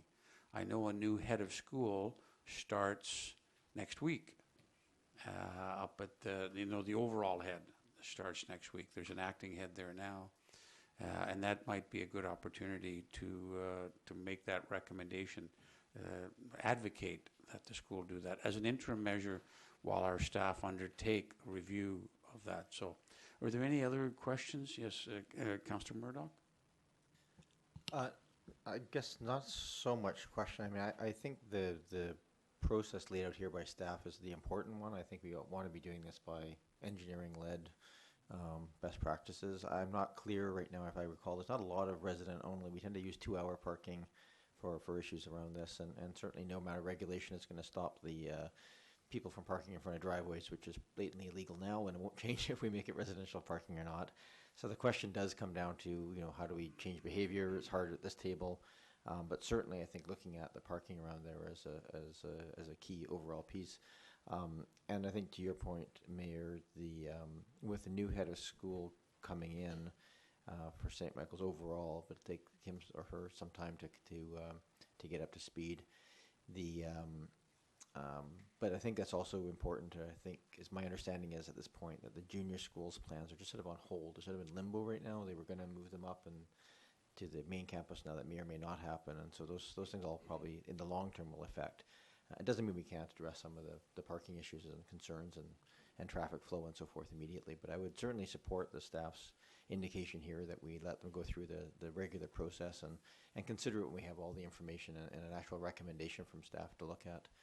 Because I think we're sort of sitting here a little bit blind at the moment in terms of what we know and what we don't know. We just sort of have our gut feeling on this stuff, which is probably the wrong way to try and make changes. Thank you. The acting head of school has made it very clear that the school won't be moving in the short or medium term. It's on the, I think the way he called it, it was on the back of the back burner. So that's not likely in over the next 10 years or so. No, yes, Councillor Kirby? Just one follow-up comment. I just wanted to make sure that I don't know what how we can control the traffic. Within what rights do we have to control the traffic around the school, and what kind of restrictions we could put on drop-off and pick-up around the school. I know that some places have a rule where you're not allowed to drop off within 500 meters of the school, but I'm not sure whether that's Oak Bay Municipality's jurisdiction or whether that's a school-led initiative. And so I've heard of that happening in the Lower Mainland, but I'm not sure where the responsibility lies for those kinds of decisions. So I hope that any work or report that comes back could bring some of those kinds of recommendations and advice and information from our staff. So, to put it colloquially, we have the red paint and the yellow paint that we could use on any part of any street, should we so choose.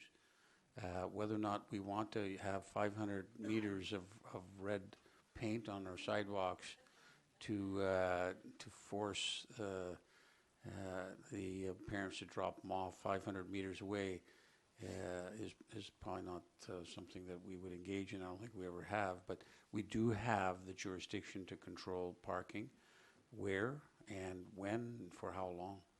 So it's a fairly wide ambit of jurisdiction. Am I right in saying all of that, Mr. Jones, as he nods? Yes? Yes. Good. Thank you. Councillor Zelka. Thank you, Chair. I can't help but notice that earlier on in the agenda was the BC Transit speaking of a hub for transit, maybe in the Jubilee area. That, of course, would provide lots of parking. And in the times when we step into some sort of a public engagement process with them, and maybe around the same time with the school, and maybe around the same time with our own engineering and public works folks, possibly some sort of a coordination or collaboration effort, maybe through some sort of a task force of some sort, might be able to pull this together. But this may have to wait till the next council mandate. I'm not quite sure how we would do this, but it would be great if somehow some sort of maybe shuttle bus service could somehow happen, just because of the location of this school. I don't know. I have no idea what the solution would look like, but certainly the folks who are living in that area are having to put up with a heck of a lot of parking and nuisance. Thank you. All right. So the possibility is for us to refer this to staff to start working on the issue as time and capacity allows. But in the meantime, perhaps we can reach out to the school. I don't know, do we need a motion for that, Mr. Jones, do you think?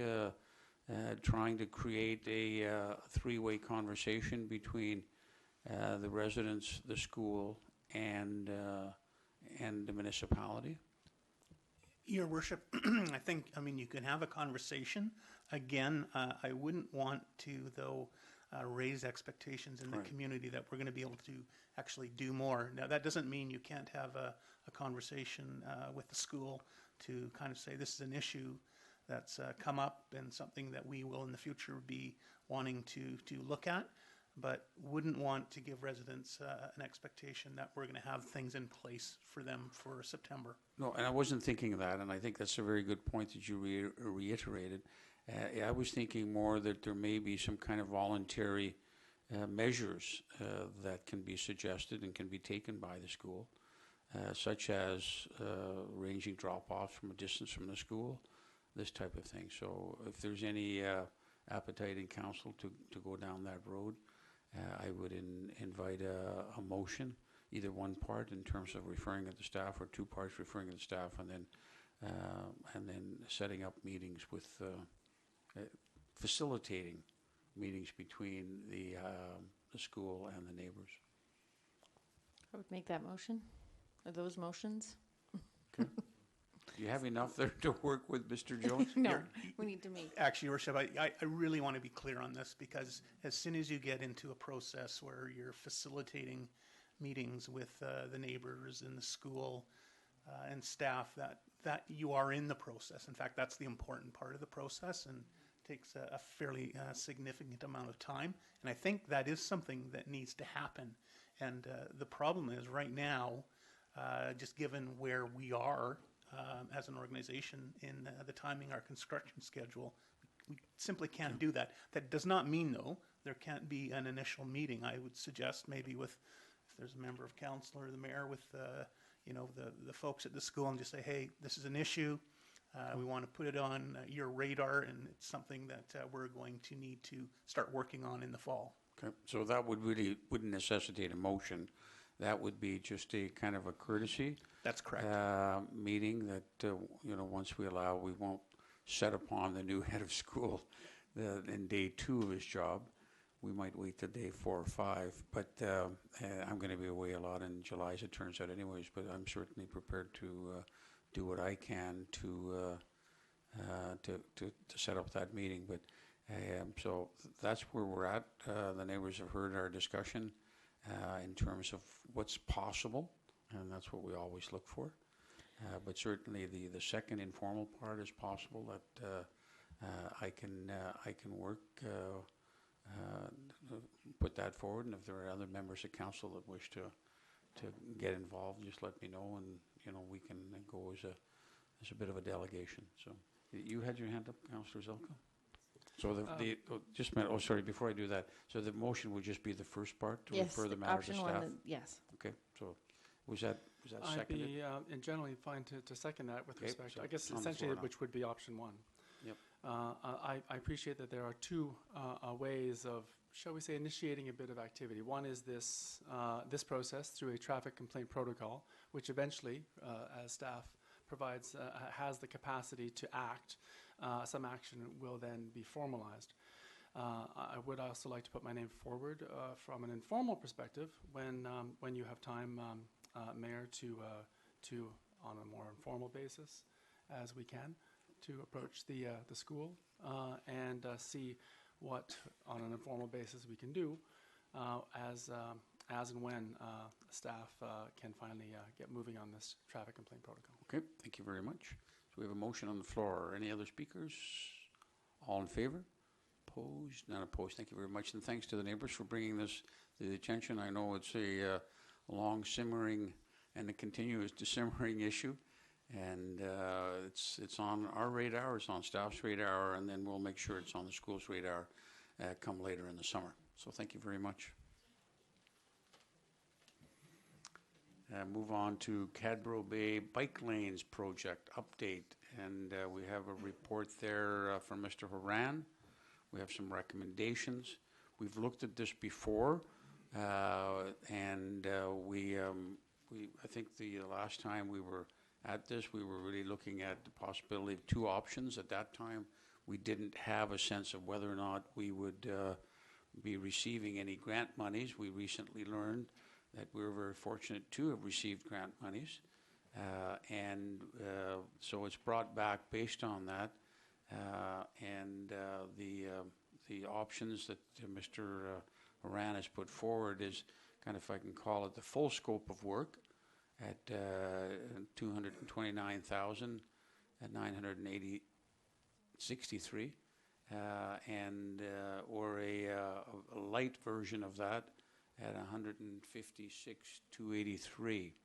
The recommendation is to go to the full scope of the work, and that, first of all, let's start now to see, that's the recommendation. Let's start first of all by any questions on the report to Mr. Horan, or even before that. Mr. Horan, is there anything you want to add to this report?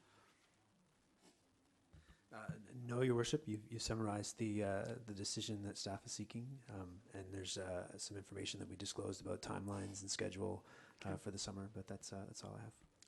Thank you very much. Now, questions on the report, please. Councillor Zelka, please. Thank you. Thank you, Chair. Through you to staff. Just with respect to budget, the recommendation looks good to me. I just want to confirm that this won't result in budget increases. We have the room, et cetera, et cetera. I understand we're saving money in other areas. Just if you could just lay out in an easy to understand way for me the money aspect. Thank you. Mr. Horan. Through the Chair. What we've done is the original budget estimates and the approved maximum budget was $230,000, and the full scope, full cost would have been that amount. So when we do all the invoices for the projects, that will be the full how much the project is going to cost. In terms of the final dollars that go out the door from Oak Bay, it will be less because of the Bike BC grant that that we will be receiving. And that will be less than $78,160 less in terms of actual dollars to cost. Thank you, Councillor Zelka. Councillor Murdoch, please. Thank you, through Chair. As I recall, in the budgeting process, we specifically allocated some money out of the reserves, bike lane reserves and stuff for that as well. So it didn't have that much impact on taxes. My questions I have are just, when this was before us before, there was some discussion around the green treatment, where it went, where it didn't go. One of the questions I had then was, and I still have it, we have green treatment all the way from Fowl Bay to B Street with no differentiation between where it crosses driveways and where it doesn't. And then when we cross across B Street going east, there's no green treatment, not even at crossing points, like the driveways to the optometrist and the driveway into and out of the high school, which seemed to me the most dangerous, as cars, especially trying to get out of the high school, are going to be turning left and going across that, may or may not see bikes coming down. So I'm just curious why those areas are not being treated with green treatment.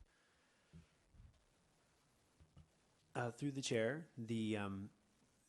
this is so the design that you see in front of you is so I do recall the question that came up, but we haven't done any additional changes to the design in terms of that would be increasing the scope. It would be changing how much green treatment. I think that in future, as we look at what do we want to do in terms of potentially we might be able to improve the area, we could look at additional green treatment, but I wanted to keep the questions of scope based on the design as it was presented and as you've seen through the process as we've gone through. Okay, thank you. Is it, I think if this goes in like this and those aren't there, we're probably going to get some pretty stern questions from people saying, how come there's no coverage, particularly on the high school? Is there room in the scope to add those areas, like maybe take some of the areas that aren't crossing areas and move some of that square footage to the crossing areas? I mean, I'm just wondering how flexible we are in terms of this as if we approve this today for it to go forward.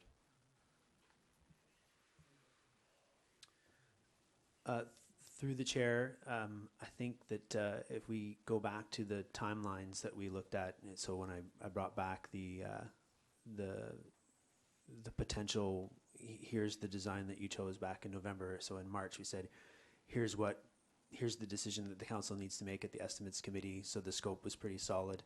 At that time is when we did the Bike BC grant as well, which was where we kind of had a baseline scope. Here it is. So we didn't look at changing, increasing, or decreasing, increasing the amount of green treatment there was, because we didn't want to increase the scope and change the estimates in terms of the project. 230,000 was going to be the number that was the max. So if the council would like to see something different, it would count as a scope change, and I would need to take it back to do some estimates. Now, with the Bike BC grant, there would be potentially some budget room, but it would require some additional analysis and work on my part and my team's part to figure out what the impact would be. And at this stage of the game, we have two tenders that are related to this project. One is the asphalt tender, which was awarded last week, and the other one is the line painting, which will be on July 9th. And that's what's driving our schedule for the summer. We want to get the project done before the start of the school year. So I would be just caution any requests for scope change at this time. It's not that it can't be done, it's just we have to be careful. No, I appreciate that, and I certainly don't want to make any changes here that are going to impact the implementation timeline. But I do see those two areas as being ones that are fairly significant. And I guess the other part of that question, also relating to the questions that were raised in the previous times this was brought forward, just in terms of, is there a process in place to sort of watch the impact of this on the traffic flow? I know specifically there was some conversation about possibly changing some of the aspects around Florence, some of the looking at one-way, two-way, ingress, outgress, or egress restrictions. Setting one of the lanes as just a left turn or right turn only lane to kind of allow some flow. Just curious if any of those things are still going to be sort of watched over as we sort of see the impact of this, and maybe have to make some tweaks, and what the timeline of that would look like. Through the chair, specifically for, so we take as much information in about traffic and pedestrian issues and all kinds of whatever's happening transportation-wise throughout the district, as much as in all the ways that we can. So whether it's resident complaints, police feedback, whether our own observations, and we also take our data in terms of traffic counts and so on. So as the change is made, presumably this summer in terms of the bike lanes, we'll be able to observe the impact on the various modes of transport in that area. As opposed for Florence and Epworth, we kind of the issues were brought up as part of the resident concerns related to the bike lanes, and now we've split them off as separate transportation-related issues, very similar to the transportation, having trouble speaking at this moment.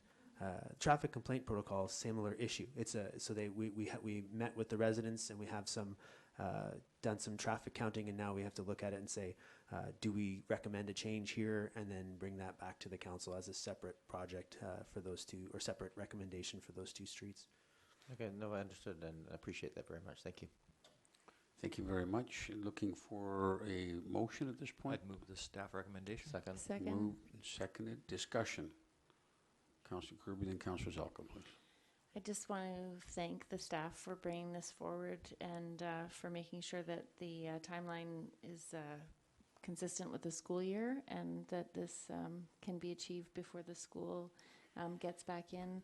I think that this is a really great step forward for Oak Bay to have the extension of the Fort Street bike lane, so that it continues once you cross Cadboro Bay into Oak Bay. And it's a very busy intersection and very nerve-wracking for vulnerable road users, and that's part of the reason why you don't see very many vulnerable road users or cyclists, families on that section of road, especially from Fowl Bay on Cadbury Bay Road onward towards the school and the rec center. So I'm hoping this will be a great improvement for families and younger people to be able to get to the high school safely. So I really appreciate this work. I do think that we have room for improvement, and I see there's only two plastic separation sticks or whatever you call those bits of plastic to delineate the lane from the car lane, and so was hoping for more separation. But I think this is a great step forward, first step, and we can do more as we go on to make sure that it's a fully separated lane, particularly around the school, as we've seen a massive leap in the number of students riding their bikes to Oak Bay High. Those racks and the new racks that they've just installed are overflowing, and that makes me really happy. Thank you very much. Councillor Zelko. Thank you, Chair. How's your level of happiness and overflowing bike racks? Very happy. Good. That's good. Go ahead. Now I feel my daughter loves riding her bike. Now, if only I can get my 8-year-old son to ride a bike, he refuses. So I'm working on that one still. Other than that, I'm ecstatic. A question, I guess, tying in again with the BC Transit item on the agenda earlier on in today's agenda. I noticed the bus stops along there basically are, to all extents and purposes, especially the bus stop directly in front of the school, is essentially in the bike lane. I just wanted to ask staff, first of all, for the buses, is the intention that when the bus, which is going to go from 6.5% mode share up to 12% mode share, and we'll see lots more buses going through this route if all goes well and BC Transit gets its way, is the intention that the bus is going to be essentially kissing the curb and basically taking up the entire bike lane, and then any bikes that are trying to go through there will essentially go around the bus? Is that the intention in terms of the design as presented by Opus? I just want to start with that question first, please. Through the chair, the specific answer to that question, I'd have to take that away to look at it in more detail. I don't have the answer off the top of my head. Excellent, thank you very much. And the second question related to that is, I was driving along Victoria, what was it, along Bay Street, and happened to be garbage collection day. This was 1 week ago. And I was very surprised to see that in the city of Victoria, the garbage trucks would stop fully in the traffic lane, and they would leave the bike lane empty. So literally the garbage truck was in the middle of the road, and of course in this area of Bay Street, it's a single lane, and this was rush hour. So as the cars were backing up behind, we had to, as I'm heading off to my work, up in Keating Crossroads, we had to go into the oncoming traffic lane in order to get around the garbage truck with the bike lane unused. So I wanted to ask a related question. Is the assumption for the houses along there during garbage collection day that the garbage trucks will be in the bike lane or in the traffic lane as apparently they do in Victoria, please? And that, through the chair, that's another question that I hadn't thought of looking into that. Don't have an answer for you at this time, but I can bring back an answer to both those questions at the next council meeting. I really appreciate that. I was very surprised to see how the bike lanes were being used in other parts of our fair city. Thank you very much. I appreciate those questions. Thank you very much. More discussion on this, because I thought it made everybody happy. It does make me happy. I just wanted to Okay. You want to express more happiness? A little bit of clarification that there is no bike lane on Bay Street. There's no marked bike lane on Bay Street. Okay. All right. That's in Victoria. We're not going to debate what Victoria has or doesn't have as part of this. And the other point is that called this out of order. most of the places along that section are apartment buildings, and so we're talking about Bay Street? Yeah, no. Okay. So we're not going to have any more talk about Bay Street. The garbage trucks drive in. We're not going to have any more talk about Bay Street. Thank you very much. I think the two of you can get in touch with Ms. Helps and sort that out. I now have a motion on the floor, and I'd like that we vote on it. How's that? All in favor? Opposed? None opposed. Thank you very much. And thanks to staff. I know it's, again, and I reiterate what Ms. Kirby said, not about Bay Street, but about how important this is. And we know it's a long journey. The infrastructure that everyone praises Copenhagen for putting in took 50 years plus. But we also know that all long journeys start with one step. So this is a great step, and I want to thank staff for doing that. we look forward to the enhanced safety of our high school students getting in and out of their school. Okay, thank you. We move on to item number 12, which is starts with new business. Does anyone have new business? No new business. Report of on the Capital Regional District. We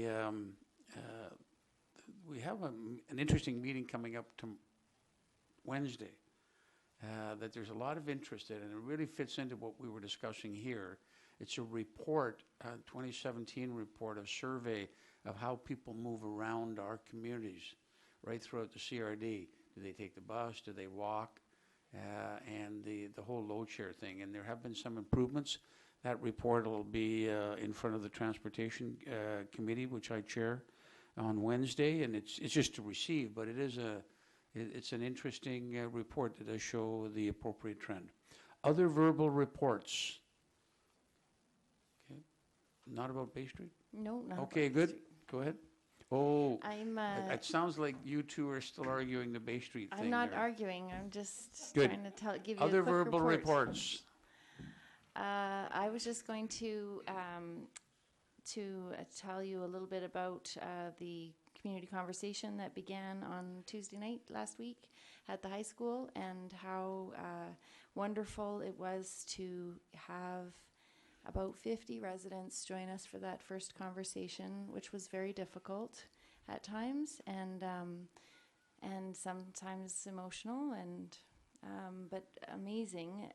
The participation of so many people with so much honesty and openness and willingness to share about their own struggles with mental health issues, their children's struggles with mental health and substance use issues, and their willingness to try to find solutions and build connection within our community. So I feel very grateful to, first of all, Minister Rob Fleming, the Minister of Education, who spoke about some of the changes that are going to happen within the provincial government and the Ministry of Education, and how they had organized their first conference of all the school districts, all 60 school districts in the province, to talk about mental health issues in schools. And I think that's a really amazing step forward. That's the first time that's ever happened, and that shows me that they recognize that there truly is a real issue, and in fact an epidemic of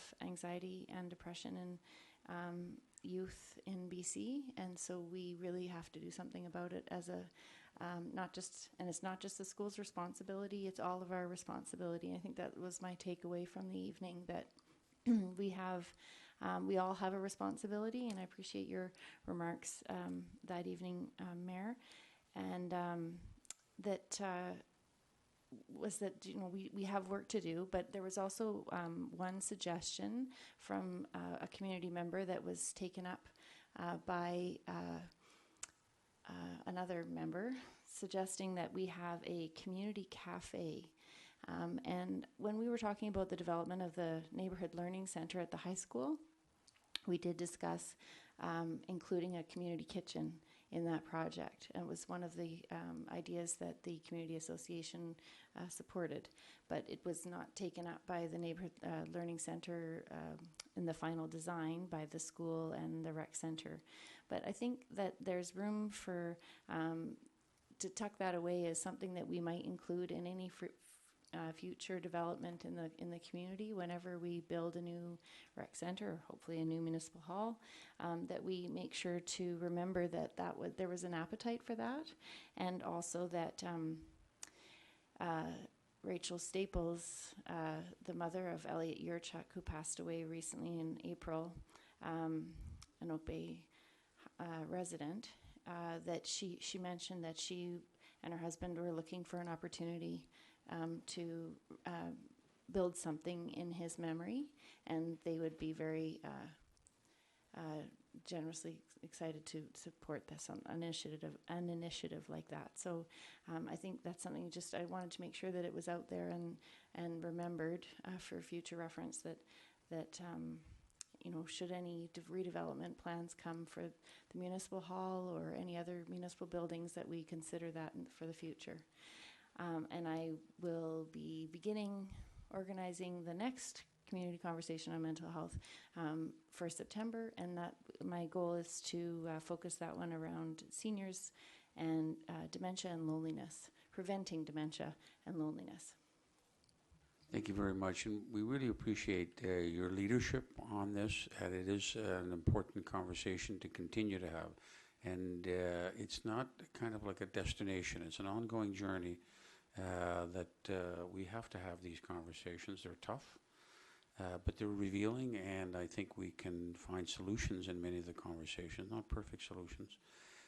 On the point of a community cafe, I think the Parks, Recreation and Culture Commission is about to undertake a review of Carnarvon Park.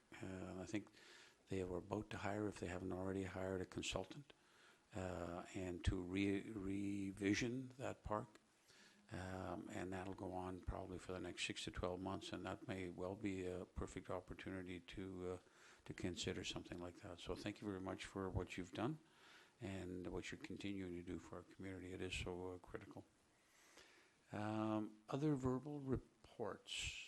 All right, Councillor Murdoch, please. I'll make it quick.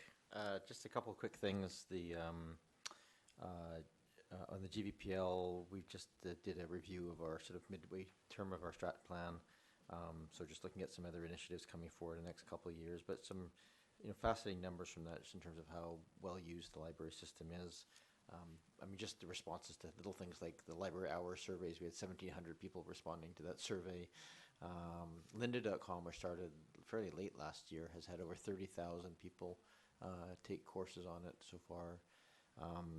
And I found fairly interesting was 65% of people in the region all have active library cards, all like in use, which is significantly more than any other jurisdiction like in North America. So just fascinating numbers sort of came out of that. Just an update, it's in the minutes from last meeting. Heritage Commission is still going through a review of its strategic plan. And Heritage Plan, and just looking at things that they can do better in the future. So that was initiated at the last meeting, but it's going to be ongoing because it's sort of fitting it into existing meetings. But I would expect we see something back in the fall from that result. There's no direction yet at this point. They're just sort of going through and looking at what they have to look at. And I guess the other thing, just of note, the Heritage Conservation Area Working Group is meeting, as we always do, on Thursdays this week. We're going to be going through materials, and we're trying, we believe we have enough sort of draft information to sort of go out to the public and just get some feedback on it so we can work through the summer and have something a bit more tangible and solid for the fall. So we won't really know that till we have that meeting to sort of see that we're all sort of signed off on. But you may see something at the end of the following week to just seek some further public input on that. Thank you very much, and thanks for your continuing leadership on that on that particular committee. And it's really important to ensure that the model that we developed for the HCA be such that it can be applied in other parts of our community. Any other new business or other verbal reports? We've already finished new business. Okay. I don't see any others. We move on to resolutions. This is a resolution brought forward by Councillor Croft. And as you'll see here, it really is, the suggestion is that staff bring forward a report on the 9th of July, which will set out the options. So it doesn't commit us at this point to having the review, but we want to look at some options. And given the short timelines, the 9th of July would be our last council meeting before the summer break. And anyway, so Councillor Croft, would you like to take over and make this motion, and then give you the floor once it's seconded?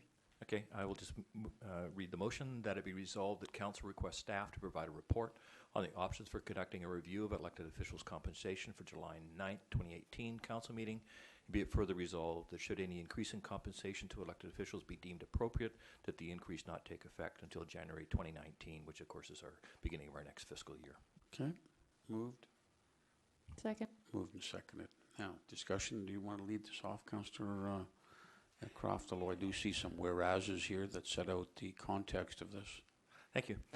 Well, as we're all aware, the federal government has repealing the tax-free allowance that we currently enjoy, which is approximately a third of the income that we now receive, or the compensation that we receive. And I was been looking at that, thinking about bringing forward a resolution just on that matter, but having looked at a recent review from a local jurisdiction, I thought it was also timely that we looked at our overall compensation for the mayor and council. It is a public report. It's available on the Esquimalt website. And so if anybody wants to have a look at that, it was done in May of this year by a consultant. So I just think that overall, in that we have not looked at our salaries since 1989, that we have used the consumer price index, that we don't have a regular review of salaries, that there's some things that can be done here for council in this day and age when we're all working more than we expected to. The compensation is minimal at best, and even with the increases that I see in the other jurisdictions, and they looked at 10 jurisdictions about the same size as Oak Bay, and we are far behind. So I think it's very timely. Okay, any other speakers? Councillor Murdoch. Okay, that you did help clear up, 'cause I wasn't entirely clear on whether this was the, so it does include an increase to compensation, not just a review of the impact of the taxes. Is that correct? It is a two-part motion. It is both a review coming forward from staff on the compensation, but it would also include a review and report on the increase in taxes.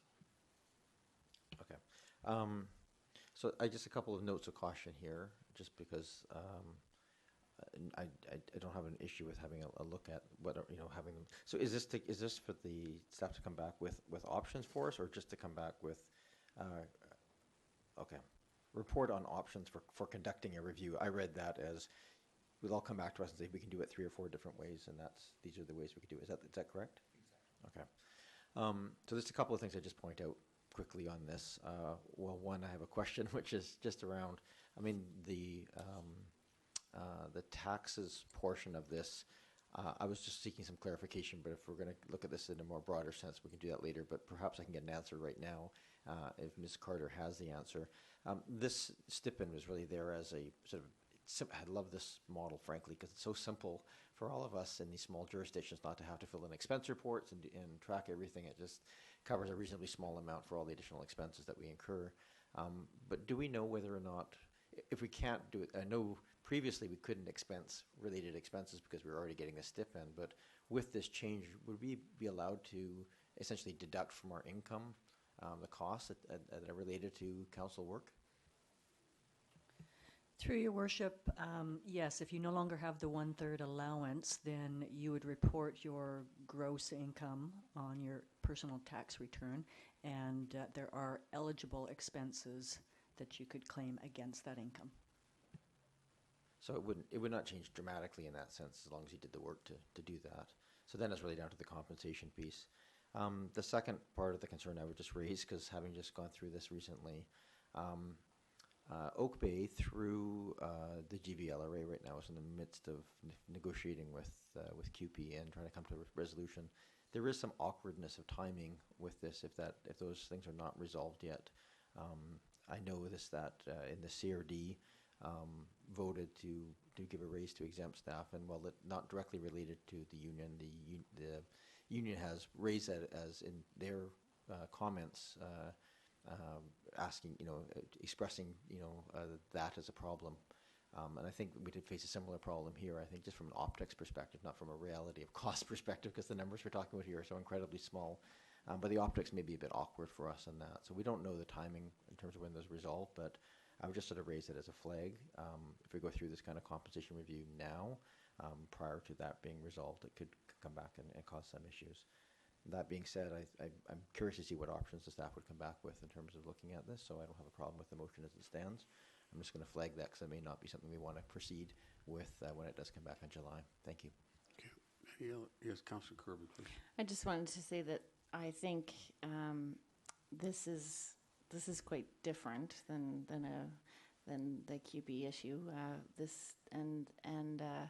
I think it's important for this to happen now rather than for those of us that aren't running. That it makes more sense to be reviewing for it sort of makes us less I'm not deciding this for myself, right? I'm deciding this for a future council, so it makes it a little easier.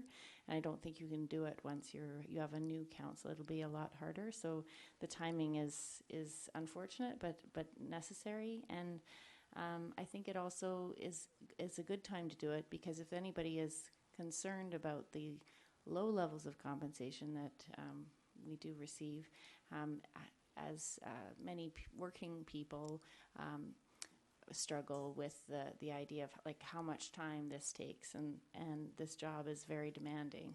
And if you need to take time away from your day job, then you have a reduced salary. And so if this salary were to compensate better, won't ever do it entirely. You couldn't live off the salary, but if you were concerned about that and not running because of it, I think that this is a good step forward to be considering now, early enough that anyone wanting to run can keep that in mind, that it won't, if we are successful at changing things, that for any future councils, then it would signal to them that it's possible. It's more within their realm. A working class person can do this job as well as work a full-time job, as challenging as that is. Thank you. Ready for the question? Okay. Oh, Councillor Zalka, you want to speak? Go ahead. Thank you, Chair. I'll speak in favor of the motion. I think a review is reasonable. I noticed built into the last resolution is an assumption that there'll be an increase. If a decrease happens to come forward, it will be brought into effect immediately, the way it's worded right now, but that's fine. I don't expect that to occur either. I do, the only worry that I have is that talk of these sorts of things, unfortunately, only encourage members of the public to think that amalgamation will somehow make all this go away. So while this needs to be looked at, I just don't want to fan the flames of that other, actually completely independent issue. Thank you. Thank you. I think we're ready. All in favor? Opposed? None opposed. Thank you very much. Thanks for bringing this to our attention, Councillor Croft. We skip 14, which is a memo relating to item 15, and that is a bylaw for adoption. Bylaw 4713. Move adoption. Second. Moved and seconded for adoption. Discussion. All in favor? Opposed? None opposed. Thank you. And then finally, motion to adjourn. Moved and seconded. Discussion. All in favor? Opposed? None opposed. Thank you very much, and thanks everyone for coming and staying and listening.